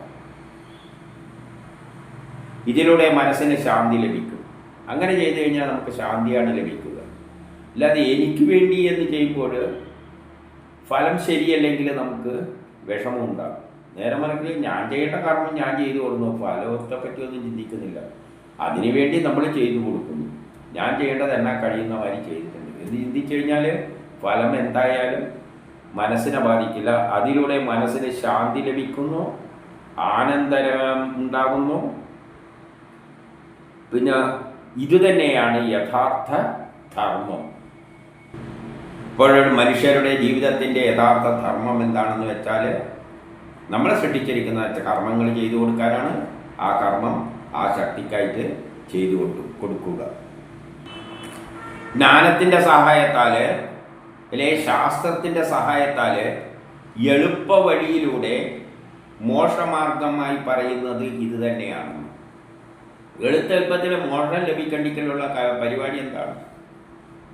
വെറുതെ എല്ലാം ഉപേക്ഷിച്ചിട്ട് ഉടുതുണി അടക്കം ഉപേക്ഷിച്ചിട്ട് സന്യസിക്കാൻ പോകേണ്ട ആവശ്യമൊന്നുമില്ല. നമ്മളെ കർമ്മം ചെയ്ത് തീർക്കാതെ നമുക്ക് പോകാൻ പറ്റില്ല. അതുകൊണ്ട് ഏറ്റവും എളുപ്പ വഴി എന്താണ്? ശാസ്ത്രത്തിൻ്റെ അടിസ്ഥാനത്തിൽ എളുപ്പ വഴിയിൽ നമ്മളെ കർമ്മങ്ങളൊക്കെ ചെയ്ത് തീർത്ത് കഴിഞ്ഞാൽ അതാണ് എളുപ്പ വഴി, മോക്ഷം നേടാനുള്ള എളുപ്പ വഴി.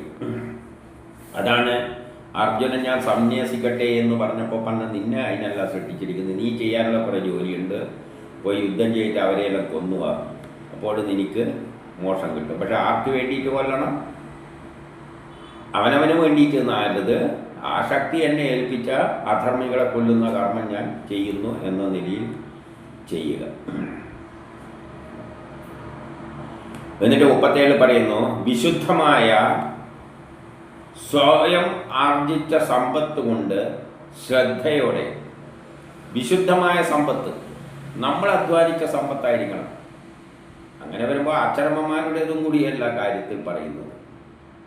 വിശുദ്ധിയോടെ ശുദ്ധമായി നല്ല മാർഗത്തിൽ നമ്മൾ അധ്വാനിച്ചുണ്ടാക്കുന്ന സമ്പത്തുകൾ എന്ത് ചെയ്യണം? ശ്രദ്ധയോടെ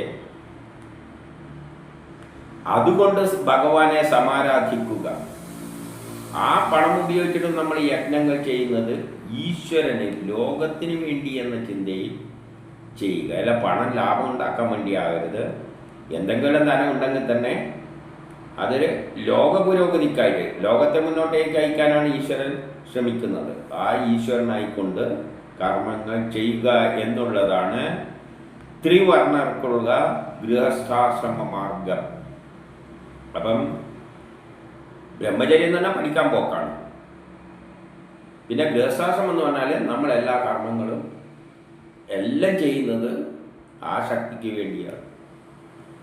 കല്യാണം കഴിച്ചിട്ട് കുട്ടികളെ ഉണ്ടാക്കുന്നതും ആ ശക്തിക്ക് ഭാവി തലമുറയിലേക്ക് കർമ്മം ചെയ്യാൻ ആളാണ്. ആ ഒരു ചിന്താഗതിയോടുകൂടി എല്ലാം ചെയ്യുക. ഇതെല്ലാം മുമ്പ് പലപ്പോഴും പറഞ്ഞതാണ്. അതുകൊണ്ട് 38 പറയുന്നു,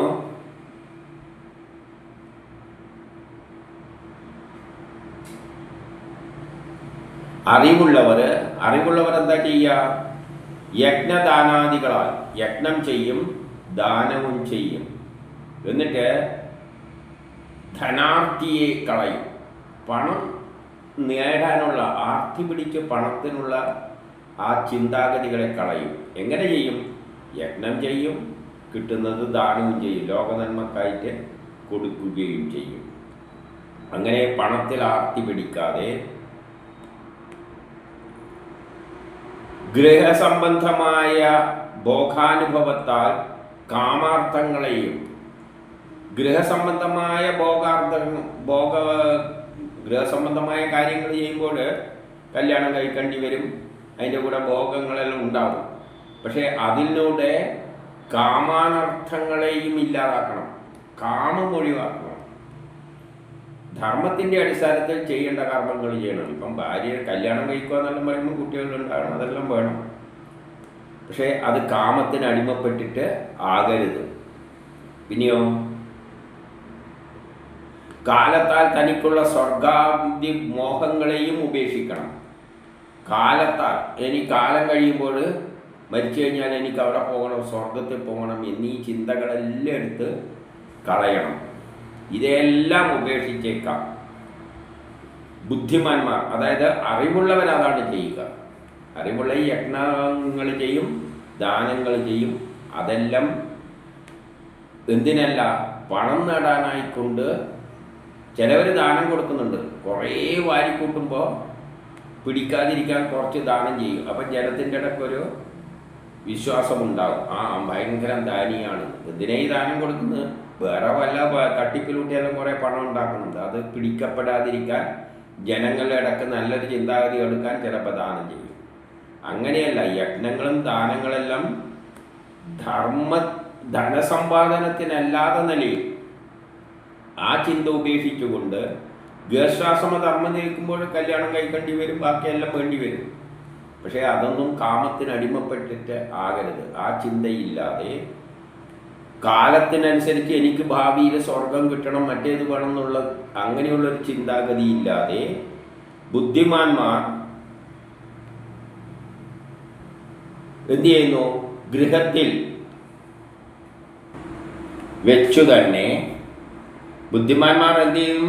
ഗൃഹസ്ഥാശ്രമം ജീവിതം നയിക്കുന്ന സമയത്ത് തന്നെ, ഗൃഹസ്ഥാശ്രമ ധർമ്മം അനുഷ്ഠിക്കുന്ന സമയത്തു തന്നെ ആഗ്രഹങ്ങളിൽ എന്ത് ചെയ്യും? ഉപേക്ഷിച്ചവരായി. അപ്പം ഗൃഹസ്ഥാശ്രമ ധർമ്മമെല്ലാം ചെയ്യാം, പക്ഷേ ആഗ്രഹങ്ങൾ നമുക്ക് വേണ്ടി എന്നുള്ള ആഗ്രഹങ്ങളെല്ലാം ഉപേക്ഷിച്ചിട്ട് ചെയ്യേണ്ട കർമ്മം ചെയ്തു കൊടുത്തിട്ട് തപോവനത്തിലേക്ക് പോയിട്ടുണ്ട് അത്രയും. അങ്ങനെ ബുദ്ധിമാന്മാരെല്ലാം ജീവിതത്തിൽ ബ്രഹ്മചര്യ അനുഷ്ഠിക്കും, ഗൃഹസ്ഥാശ്രമം സ്വീകരിക്കും, കുട്ടികളെല്ലാം ഉണ്ടാകും. പക്ഷേ അതിലൊന്നും ആർത്തി പിടിക്കാതെ ആഗ്രഹങ്ങളെല്ലാം ഉപേക്ഷിച്ചുകൊണ്ട് എല്ലാം കർമ്മവും ഈശ്വരനാണ് എന്ന നിലയിൽ ചെയ്തുകൊണ്ട് അവസാനം തപോവനത്തിലേക്ക് പോയവരുണ്ടത്രേ എന്ന് പറയുകയാണ്. 39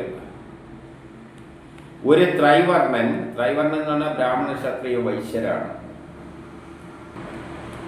അവരെ പറയാൻ കാരണം അവരാണ് പഠിക്കാൻ താല്പര്യമുള്ളവർ, പഠിക്കുന്നവർ, അപ്പം ബുദ്ധിയുള്ളവർ, ബുദ്ധി ഉപയോഗിക്കുന്നവർ. അവർക്ക് ദേവതകൾ, ഋഷികൾ, പിതൃക്കളോട് കടപ്പാടുണ്ട്. ജനിക്കുമ്പോൾ തന്നെ കടപ്പാടോടുകൂടിയാണ് അവർ ജനിക്കുന്നത്. ആരോട്? ദേവതകളോട്, ഋഷികളോട്, പിതൃക്കളോട്. അവര് ദേവങ്ങളോടുള്ള കർമ്മം തീർക്കാനാണ് ഈ യജ്ഞം ചെയ്യുന്നത്. ദേവതകൾ എന്ന് പറഞ്ഞാൽ ഈ പ്രപഞ്ചത്തിലുള്ള വസ്തുക്കൾ. ഈ വസ്തുക്കളെല്ലാം ഉപയോഗിച്ചിട്ടുകൊണ്ടാണ് പുതിയ പുതിയ വസ്തുക്കൾ ഉണ്ടാക്കുന്നത്. അപ്പോൾ നമുക്ക് ചില കർമ്മം ചെയ്യുക എന്ന് പറഞ്ഞാൽ ഒരു വസ്തുവിനെ വേറൊന്നാക്കി മാറ്റുകയാണ്. വീട് വെക്കുക എന്ന് പറയുമ്പോൾ കല്ലിനെയും മണ്ണിനെയും എടുത്തിട്ട് സുന്ദരമായ ഒരു വീടാക്കി മാറ്റുകയാണ്. അതാണ് ദേവതകൾ. ഈ പ്രപഞ്ചത്തിലുള്ള എല്ലാ വസ്തുക്കളും ദേവതകളാണ്. അപ്പം ദേവതകളോട് യജ്ഞമുണ്ട്, അതായത് യജ്ഞം ചെയ്യണം, കർമ്മം ചെയ്യണം. ഋഷികളോടുള്ള ബാധ്യത എന്താണ്? ഋഷികൾ വേദങ്ങൾ എഴുതി വെച്ചിട്ട് പഠിക്കണം, വേദാധ്യയനം ചെയ്യണം. ഋഷികൾ വേദങ്ങൾ, അല്ലെങ്കിൽ നമ്മളെ പൂർവികരായ ശാസ്ത്രജ്ഞന്മാർ പലതും കണ്ടെത്തി വെച്ചിട്ടുണ്ട്. അത് പഠിക്കുകയാണ്. നമ്മൾ പഠിക്കാൻ വേണ്ടിയാണ് അവരത് എഴുതി വെച്ചിരിക്കുന്നത്. അപ്പം നമ്മളുടെ കടപ്പാട്, അവരോടുള്ള കടപ്പാടാണ് അത് പഠിക്കുക. പിതൃക്കളോടുള്ള കടപ്പാട് എന്താണ്? പിതൃക്കൾ കുറേ കർമ്മങ്ങൾ നമ്മളെ ഏൽപ്പിച്ചിട്ടുണ്ട്. നമ്മളത് ചെയ്ത ശേഷം നമ്മളെ പുത്രന്മാർക്ക് ബാക്കി കൊടുത്തിട്ട് വേണം പോകാൻ. അവരൊരു കർമ്മം, അവരൊരു റോഡ് വെട്ടാൻ വേണ്ടി തീരുമാനിച്ചിട്ടുണ്ടെന്ന് വെച്ചാൽ അവൻ പകുതി വെട്ടിയിട്ട് അവർ പോയി. പിന്നെ മകൻ്റെ ജോലിയാണ് ബാക്കി പകുതി വെട്ടാൻ. ആ ബാക്കി പകുതി വെട്ടുന്നതിൻ്റെ ഇടയ്ക്ക് നമ്മളും പോയി എന്ന് വെച്ചാൽ ബാക്കി ആരെ ഏൽപ്പിച്ചിട്ട് പോകണം? പുത്രനെ ഏൽപ്പിച്ചിട്ട് വേണം പോകാൻ.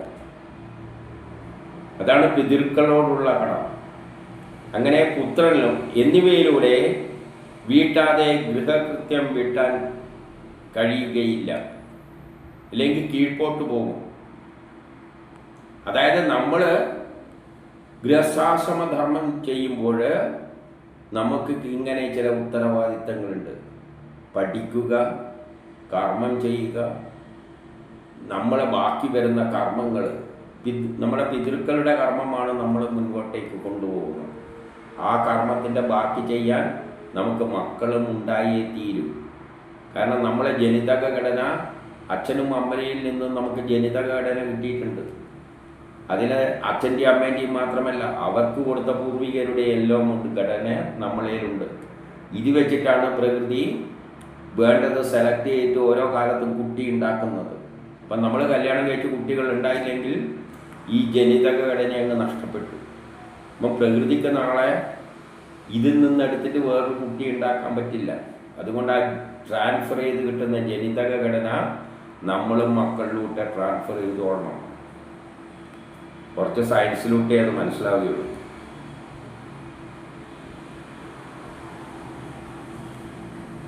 അപ്പോൾ അങ്ങനെ വീട്ടിയിട്ടില്ലെങ്കിൽ നമ്മൾ കീഴോട്ടേക്ക് അധപ്പതിച്ചു പോകും. അപ്പം നമുക്ക് ഈ മക്കൾ ഉണ്ടാവേണ്ട ധർമ്മം കൂടി നമുക്ക് ഉണ്ട്. പിന്നെ അവരെ വസുദേവരോട് പറയുകയാണ്, അങ്ങ് ഋഷികൾക്കും ഇന്ന് ഋഷികൾക്കും പിതൃക്കൾക്കും അടക്കമുള്ള കടയെല്ലാം വീട്ടി കഴിഞ്ഞു. യാഗങ്ങളുടെ ഇനി ദേവന്മാർക്കുള്ള കടത്തെയും വീട്ടിയ ശേഷം, അതായത് പുതിയ പുതിയ കർമ്മങ്ങൾ, യജ്ഞങ്ങൾ ചെയ്യുക. ഋണമുക്തനായി ഗൃഹാസക്തി വിട്ടവനായി ഭവിച്ചാൽ അങ്ങനെ അങ്ങയുടെ കർമ്മം പൂർത്തീകരിക്കുക. ഹേ വസുദേവ, നിങ്ങൾ ഉത്തമമായ ഭക്തിമാർഗത്തിലൂടെ ശ്രീഹരിയെ ആരാധിച്ചു. നിങ്ങൾ ശ്രീഹരിയെ ആരാധിച്ചത് കൊണ്ടാണ് നിങ്ങൾക്ക് അവർ പുത്രന്മാരായി ജനിച്ചത്. 42 ശ്രീശുകൻ പറയുകയാണ്, ഈ വിധമുള്ള അവരുടെ വചനത്തെ കേട്ട് മഹാജ്ഞാനിയായ വസുദേവൻ ശിരസാൽ അവരെ വണങ്ങിയിട്ട് പ്രസാദിപ്പിച്ചിട്ട് അവരെ ഋത്വിക്കുകളായി വേദിച്ചു. അപ്പോൾ ഇനി വസുദേവരുടെ ജോലി എന്താണ്? യജ്ഞങ്ങൾ ചെയ്യുക. അവരവരുടെ ജീവിതത്തിൻ്റെ ബാക്കി യജ്ഞങ്ങളെല്ലാം ചെയ്തു തീർക്കുക. അപ്പോൾ ബാക്കി യജ്ഞങ്ങൾ ചെയ്യാൻ വേണ്ടിയിട്ട് നമുക്കെന്ത് വേണ്ടി വരും? ആ വിഷയങ്ങളിൽ ജ്ഞാനമുള്ള പണ്ഡിതരെയെല്ലാം വേണ്ടി വരും. അതാണ് ഋത്വിക്കുകൾ. നമ്മൾ ഒരു സദ്യ കൊടുത്തിട്ട് കുറേ ആളെയെല്ലാം വിളിച്ചിട്ട് അവർക്ക് സദ്യ കൊടുക്കാൻ തീരുമാനിച്ചു എന്ന് വെച്ചോളൂ. നമുക്ക് സദ്യ ഉണ്ടാക്കാനല്ല അതിനുള്ള കഴിവൊന്നും നമുക്കുണ്ടാവില്ല. അപ്പം നമ്മൾ ആ സദ്യ ഉണ്ടാക്കാൻ അറിവുള്ള കഴിവുള്ള ആൾക്കാരെ വെച്ചിട്ടാണ് ചെയ്യുക. അതേപോലെ തന്നെ ഒരു ഫാക്ടറിയിൽ എന്തെങ്കിലും ഉൽപ്പാദിപ്പിക്കുമ്പോൾ അതിന് പണ്ഡിതരായ ജ്ഞാനമുള്ള എഞ്ചിനീയർമാരെ പോലെയുള്ള, ഇപ്പോൾ ആശുപത്രിയാണെങ്കിൽ നല്ല അറിവുള്ള ഡോക്ടർമാരെ വെച്ചിട്ടാണ് യജ്ഞം ചെയ്യുക. അങ്ങനെയുള്ളവരെയാണ് ഋത്വിക്കുകൾ എന്ന് പറയുന്നത്. ശാസ്ത്രജ്ഞാനമുള്ള, അതിനെ നയിച്ചു കൊണ്ടുപോകാനുള്ള കഴിവുള്ള ഋത്വിക്കുകളായിട്ട് ആരെയാണ് വധിച്ചത്? ഈ വേദവ്യാസനെയെല്ലാം വരിച്ചു എന്ന് പറഞ്ഞു കഴിഞ്ഞാൽ, വേദങ്ങളിലൂടെ സയൻസ് ഋഷികളെല്ലാം നമുക്ക് എഴുതി തന്നിട്ടുണ്ട്. അതിൻ്റെ അടിസ്ഥാനത്തിൽ മുൻനിർത്തി അതിന് വിവരമുള്ള ജ്ഞാനമുള്ള ആൾക്കാർ, അല്ലെങ്കിൽ സയൻസിൽ പ്രാവീണ്യമുള്ള ആൾക്കാരെയെല്ലാം വെച്ചുകൊണ്ട് അതാത് വിഷയങ്ങളിൽ പ്രാവീണ്യം, അതെല്ലാം വേദങ്ങളിലുണ്ട്. അപ്പം വേദജ്ഞാനമുള്ള ആൾക്കാരെ ഋത്തിക്കുകളായി വെച്ചുകൊണ്ട് വേണം നമ്മുടെ ജീവിതത്തിലെ യജ്ഞങ്ങൾ മുന്നോട്ടേക്ക് കൊണ്ടുപോകാൻ. അപ്പോൾ വസുദേവൻ എന്ത് പറഞ്ഞു? ഈ ഋഷികളെ തന്നെ ഋത്തിക്കുകളായിട്ട് നിയമിക്കൂ എന്ന് പറഞ്ഞു കഴിഞ്ഞാൽ വേദങ്ങൾ അറിയുന്നവർക്ക് എന്ത് കർമ്മവും ചെയ്യാൻ കഴിവുള്ളവരാണ്. അപ്പം ഋഷികളുടെ പ്രാധാന്യം എന്താണ്? അവർ തന്ന ജ്ഞാനം ഉപയോഗിച്ച് വേണം നമ്മൾ ജീവിതത്തിലെ കർമ്മങ്ങൾ ചെയ്ത് പൂർത്തീകരിക്കാൻ. ആ യജ്ഞദീക്ഷ ചെയ്തപ്പോൾ അങ്ങനെ അവർ ആ കുരുക്ഷേത്രത്തിൽ വെച്ച് ഉത്തമ സാമഗ്രികളോടുകൂടി യാഗങ്ങളെല്ലാം നടത്തി. എന്നിട്ട് അവരെ വസുദേവനെ യജിപ്പിച്ചു. വസുദേവനെ കൊണ്ട് മുൻനിർത്തിക്കൊണ്ട് എല്ലാ കർമ്മങ്ങളും ചെയ്യിപ്പിച്ചു. 43-45 മുതൽ 44-45 ആ യജ്ഞദീക്ഷ ചെയ്തപ്പോൾ വൃഷ്ണികളും രാജാക്കന്മാർ എല്ലാം ചെയ്തു കഴിഞ്ഞതിന് ശേഷം വൃഷ്ണികളും രാജാക്കന്മാരെല്ലാം സ്നാനം ചെയ്തു. അപ്പോൾ നല്ലപോലെ വസ്ത്രം ചെയ്ത പത്നിമാർ സന്തുഷ്ടരായിട്ട് പൊൻപതക്കങ്ങളെല്ലാം അടിഞ്ഞവരായിട്ട് നല്ല പുടവകൾ ഉടുത്തവരായിട്ട് കുറിക്കൂട്ടുകളെല്ലാം ചെയ്തവരായിട്ട് യാഗശാലയിലേക്ക് ആ രാജാക്കന്മാരുടെ എല്ലാവരുടെയും പത്നിമാരെല്ലാം അവിടെ കയറി വന്നു. എല്ലാവരും പത്നിമാർ ഒരു യജ്ഞം ചെയ്യാമെന്നല്ല, എല്ലാവരും കൂടിയിട്ടുള്ള യജ്ഞമാണ്. ഇവിടെ ഇപ്പം നയിക്കുന്നത് ആ യജ്ഞത്തിൻ്റെ മേൽനോട്ടം വഹിക്കാൻ വന്നത് വസുദേവരാണ്. അപ്പം വേദപണ്ഡിതനെ മുന്നിൽ നിർത്തിക്കൊണ്ട് യജ്ഞം ചെയ്യുകയാണ്. എല്ലാവരും പങ്കെടുക്കുന്നു. നല്ല വസ്ത്രങ്ങളെല്ലാം അടിഞ്ഞാണ്. എല്ലാവരും നല്ല സുഭിക്ഷമായിട്ട് തന്നെയാണ് അവസ്ഥയിലാണുള്ളത്. അവർ പക്ഷേ അവരെ യജ്ഞങ്ങൾ നിർത്തിയിട്ടില്ല. ലോക പുരോഗതിക്കുള്ള യജ്ഞങ്ങൾ അവർ ചെയ്തുകൊണ്ടിരിക്കുകയാണ്. മൃദംഗം, ശംഖി, ഇങ്ങനത്തെ നാദങ്ങളെല്ലാം അതിൻ്റെ കൂട്ടത്തിൽ മുടങ്ങി. നടികൾ നടന്മാരെല്ലാം നൃത്തം ചെയ്തു. സൂതന്മാർ സ്തുതികൾ ആലപിച്ചു. ഗന്ധർവന്മാർ പാടി എന്നെല്ലാം പറയുമ്പോൾ യജ്ഞത്തിൽ വെറുതെ പ്രൊഡക്ഷൻ ഉണ്ടാക്കുക മാത്രമല്ല, സാംസ്കാരികപരമായ എല്ലാ ഫീൽഡിലും യജ്ഞങ്ങൾ നടക്കണം. സയൻസിലൂടെയുള്ള പുരോഗതി മാത്രമല്ല ഒരു രാജ്യത്തിൻ്റെ പുരോഗതി. രാജ്യത്തിൻ്റെ പുരോഗതിക്ക് കല വേണം, സംഗീതം വേണം,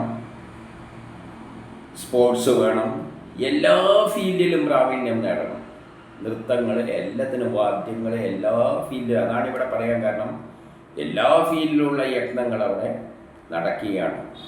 വസുദേവരുടെ നേതൃത്വത്തിൽ, അദ്ദേഹത്തിൻ്റെ നേതൃത്വത്തിൽ ഋത്തിക്കുകളെ മുൻനിർത്തിക്കൊണ്ട്, അതായത് ഋഷികളെ മുൻനിർത്തിക്കൊണ്ട്.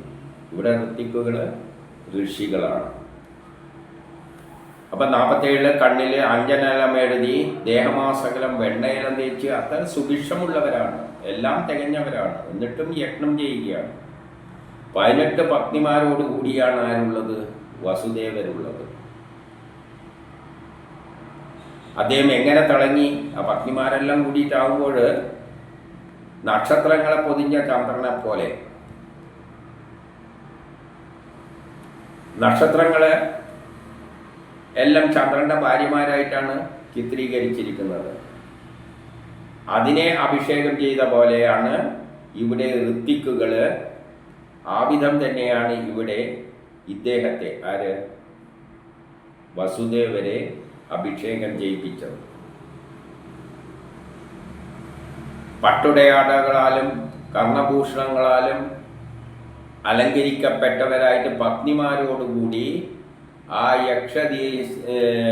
യാഗദീക്ഷ ഭരിച്ച വസുദേവൻ മാന്തോൽ ഉടുത്തുകൊണ്ടാണ് ശോഭിച്ചത്. മാനിൻ്റെ തോലാണ് ഉടുത്തിരുന്നത്. പത്നിമാരെല്ലാം പല വസ്ത്രങ്ങളെല്ലാം അടിച്ചിട്ട് അവരെല്ലാം ഇരിക്കുന്ന ആ സദസ്സിൽ യജ്ഞവീതിയിൽ യജ്ഞദീക്ഷ ഭരിച്ചവനായിട്ട് വസുദേവര് ഒരു മാന്തോല് കൊടുത്തിട്ടാണ് വന്നത്. ആ മാന്തോലോടുകൂടി അവരുടെ ഇടക്ക് അദ്ദേഹം ശോഭിച്ചു എന്ന് പറയുകയാണ്. നല്ലവണ്ണം അലങ്കൃതമായ അദ്ദേഹത്തെ ഋത്തിക്കുകൾ നല്ല പോലെ ആ യജ്ഞസ്ഥലത്ത് വെച്ച് ഋത്തിക്കുകൾ അദ്ദേഹം കൊണ്ട് യജിപ്പിച്ചു എന്ന് പറഞ്ഞുവല്ലോ. അപ്പം അതിൽ അവരെ ആ യജ്ഞങ്ങളെല്ലാം ചെയ്യുമ്പോൾ അദ്ദേഹം അതിൻ്റെ ഇടയ്ക്ക് ശോഭിച്ചുകൊണ്ട് നിന്നു എന്ന് പറയുകയാണ്. ഋത്തിക്കുകളാണ് എല്ലാം ചെയ്യിപ്പിക്കുന്നത്.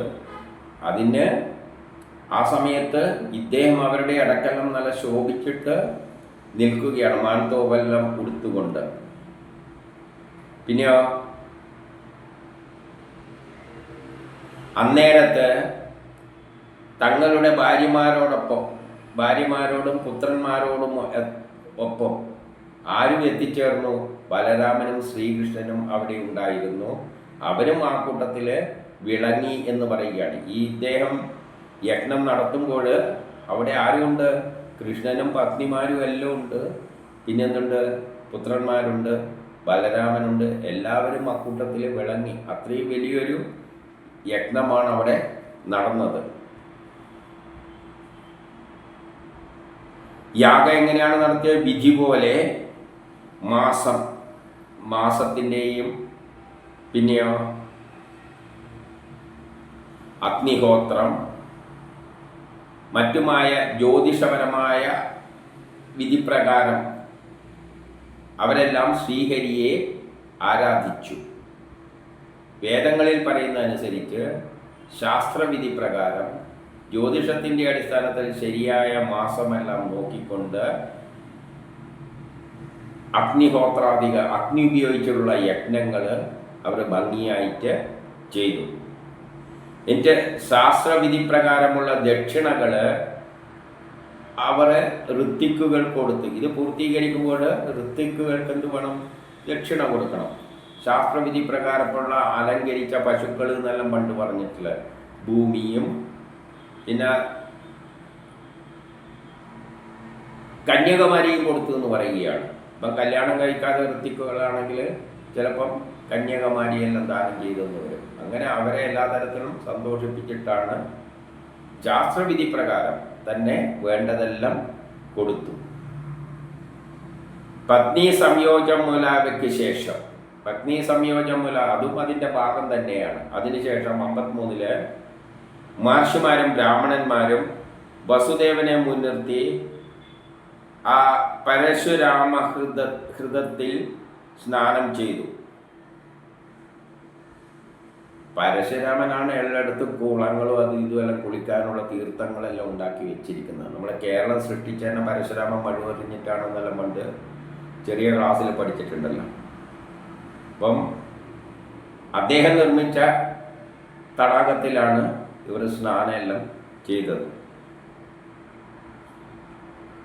ഇനി 54, 55, 56 സ്നാനശേഷം വസുദേവർ സ്തുതി ഗായകന്മാർക്കെല്ലാം വേദമന്ത്രങ്ങളെല്ലാം ഉച്ചരിച്ച അവർക്കെല്ലാം വിശേഷ വസ്ത്രങ്ങൾ മുതലാവയെല്ലാം ദാനം ചെയ്തു. അവർക്കും ആരെയും വിടുന്നില്ല, എല്ലാവർക്കും കൊടുക്കുകയാണ്. അവരുടെ പത്നിമാർക്കും സ്തുതിഗീതങ്ങൾ പാടിയ ആൾക്കാരുടെ പത്നിമാർക്കും അവരെയെല്ലാം സൽക്കരിച്ചു, വേണ്ടതെല്ലാം കൊടുത്തു. പിന്നെ എല്ലാ രാജാക്കന്മാരെയും സദസ്യരെയും ദേവഗണങ്ങളെയും മനുഷ്യരെയും ഭൂതങ്ങളെയും പിതൃക്കളെയും എന്നിവരെ എല്ലാം പാരിതോഷകങ്ങൾ നൽകി അവരെ എല്ലാം തൃപ്തിപ്പെടുത്തി. അവിടെ പങ്കെടുത്ത എല്ലാവരെയും തൃപ്തിപ്പെടുത്തി. 57, 58 ധൃതരാഷ്ട്രര്, വിദുരര്, കുന്തിപുത്രന്മാര്, പിന്നെയോ ഭീഷ്മർ, ദ്രോണർ, കുന്തിദേവി, നാരദൻ അവിടെ വന്നിട്ടുണ്ട്, വേദവ്യാസൻ, മറ്റുള്ള എല്ലാ ഋഷികളും എല്ലാം ഇവിടെ ഉണ്ടല്ലോ. സ്നേഹത്തോടുകൂടി ഹൃദയത്തോടെ ബന്ധുക്കളായ യാദവന്മാരെ ആശ്ലേഷിച്ചു. അവരെല്ലാം കൂടിയിട്ട് പിന്നെ ആ യാദവന്മാരെ എല്ലാം പരസ്പരം ആശ്ലേഷിച്ചു. വേർപിരിയുന്ന ക്ലേശത്തോടെ താതാങ്ങളുടെ നാട്ടിലേക്ക് തിരിച്ചുപോയി. പിന്നെ വേർപിരിയേണ്ട വിഷമമുണ്ടായിരുന്നു. വലിയൊരു യാഗമെല്ലാം നടന്നതന്നെ. അപ്പം വിട്ടുപിരിയാൻ മടിയാണെങ്കിലും അവരെല്ലാം കൂടിയിട്ട് പിന്നെ അവരവരുടെ നാട്ടിലേക്ക് തിരിച്ചുപോയി. എന്നാൽ 59 ശ്രീകൃഷ്ണൻ, ബലരാമൻ, ഉഗ്രസേനൻ എന്നിവരുടെ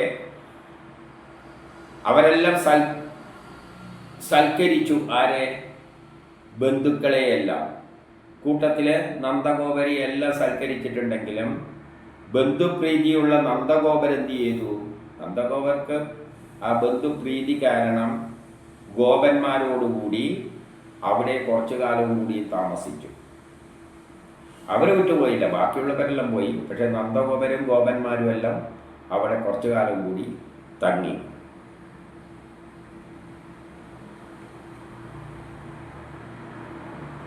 എന്നിട്ട് 60 പറയാണ്, ആ വസുദേവൻ ആഗ്രഹമാകുന്ന മഹാസാഗരത്തെ അനായാസേന തരണം ചെയ്തു. അങ്ങനെ വസുദേവര് തൻ്റെ യാഗം, വലിയ ഋഷികളെയെല്ലാം മുൻനിർത്തിക്കൊണ്ട് നടത്തിയിട്ടുള്ള യാഗം വളരെ ഭംഗിയായിട്ട് തരണം ചെയ്തു.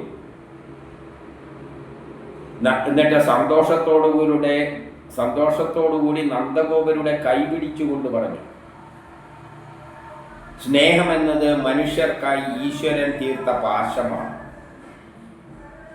61 പറയുകയാണ്, സ്നേഹമെന്നത് മനുഷ്യർക്കായി ഈശ്വരൻ തീർത്ത ഒരു പാശമാണ്. മനുഷ്യരെ ബന്ധിപ്പിക്കാനുള്ള ഒരു കയറാണ് സ്നേഹം. അതിനെ ബലവാന്മാർക്കും യോഗികൾക്കും കൂടി പൊട്ടിച്ചു കളയാൻ കഴിയില്ല എന്നാണ് ഞാൻ കരുതുന്നത് എന്ന് പറയുകയാണ്. എന്നിട്ട് കാരണം 62 ചെയ്യപ്പെട്ട ഉപകാരത്തിന് ബോധമില്ലാത്ത ഞങ്ങൾ, അങ്ങ് നന്ദഗോപര് കുറേ ഉപകാരം ചെയ്തിട്ടുണ്ട്, അതിന് ബോധമില്ലാത്ത ഞങ്ങൾ സജ്ജനശ്രേഷ്ഠരായ ഭവാന്മാർക്ക് ലഭിച്ച സ്നേഹത്തെ ഒരിക്കലും അങ്ങ് നമുക്കായിട്ട് ചെയ്ത ഈ സേവനം, അതായത് നന്ദഗോപരെല്ലാം ഇങ്ങേർക്ക് വേണ്ടി മക്കളെ എല്ലാം പോറ്റി വളർത്തിയ കാര്യങ്ങളെല്ലാം ഉണ്ടല്ലോ, ആ ചെയ്ത സേവനം അതിന് ഒരിക്കലും നമ്മളിൽ നിന്നും ഒഴിഞ്ഞു പോകില്ല. ആ ഒരു സ്നേഹബന്ധത്തിലൂടെ അങ്ങ് ചെയ്ത ഈ കടപ്പാടുകളൊന്നും ഒരു കാലത്തും നമുക്ക് മറക്കാൻ പറ്റുകയില്ല എന്ന്, നമ്മളിൽ നിന്ന് ഒഴിഞ്ഞു പോകില്ല എന്ന് പറയുകയാണ്. പക്ഷെ അതേസമയം ചെയ്യപ്പെട്ട ഉപകാരത്തിന് ബോധമില്ലാത്ത ഞങ്ങൾ, അപ്പം നമുക്ക് ബോധം കുറവാണ് എന്ന് പറയുകയാണെന്ന് വെച്ച് കഴിഞ്ഞാൽ അത്രയും പ്രത്യുപകാരം നമുക്ക് അതിന് ചെയ്യാൻ പറ്റിയിട്ടില്ല, ചെയ്യാനൊട്ട് സാധിക്കുകയില്ല. അന്ന് നമ്മളെ സഹായിച്ചതിന്, നന്ദഗോപരും മറ്റും സഹായിച്ചതിന് പ്രത്യുപകാരം ചെയ്യാൻ പറ്റില്ല. അതുകൊണ്ടാണ് ഇവിടെ എന്ത് പറയുന്നത്, ചെയ്യപ്പെട്ട ഉപകാരത്തിന് ബോധമില്ലാത്ത ഞങ്ങൾ, നമുക്ക് ബോധമില്ല അതിന് പ്രത്യുപകാരം മുഴുവൻ ചെയ്തു തീർക്കാൻ വേണ്ടിയിട്ട്.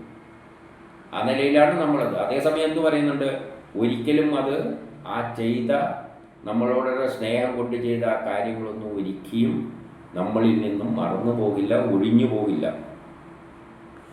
ഇത് 63 മുമ്പ് പറയുകയാണ്, ഇതിനു മുമ്പ് കഴിവില്ലായ്മ നിമിത്തം ഞങ്ങൾക്ക് യാതൊരു നന്മയെയും ചെയ്യാൻ പറ്റിയില്ല. മുമ്പ് സമയത്താണെങ്കിൽ നമുക്ക് നന്മ ചെയ്യാനുള്ള കഴിവൊന്നും ഉണ്ടായിരുന്നില്ല.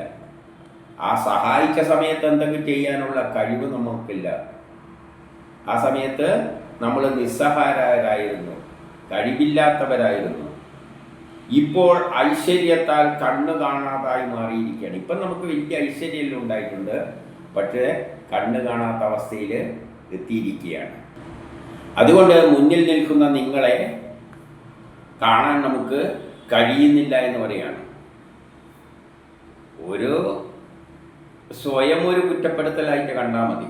പണ്ട് കാലത്ത് നമുക്ക് വേണ്ടിയിട്ട് നിങ്ങൾ കുറേ ത്യാഗം, മക്കളെയെല്ലാം പോറ്റി വളർത്തി വളരെ ത്യാഗം ചെയ്തിട്ടുണ്ട്.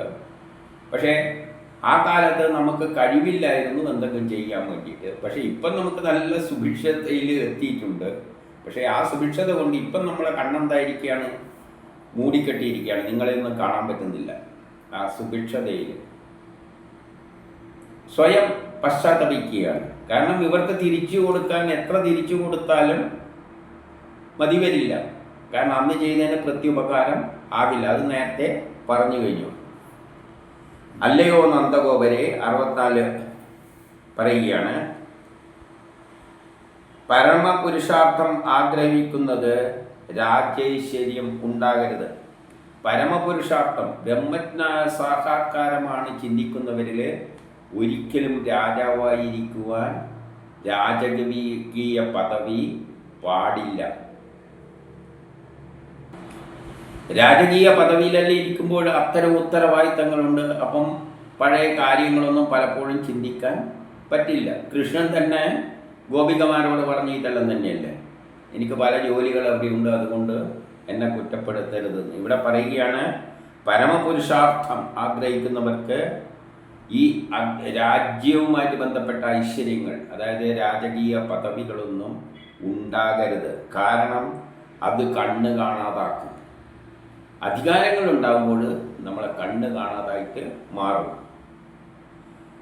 അവൻ സ്വജ്ജനത്തെയും സജ്ജനത്തെയും കാണാൻ പറ്റാത്ത അവസ്ഥയിൽ ആയിത്തീരും. 65 ഇപ്രകാരം സ്നേഹാധിക്യത്താൽ, ഇതെല്ലാം എന്തുകൊണ്ടാണ് പറയുന്നത്? സ്നേഹാധിക്യത്താലാണ്.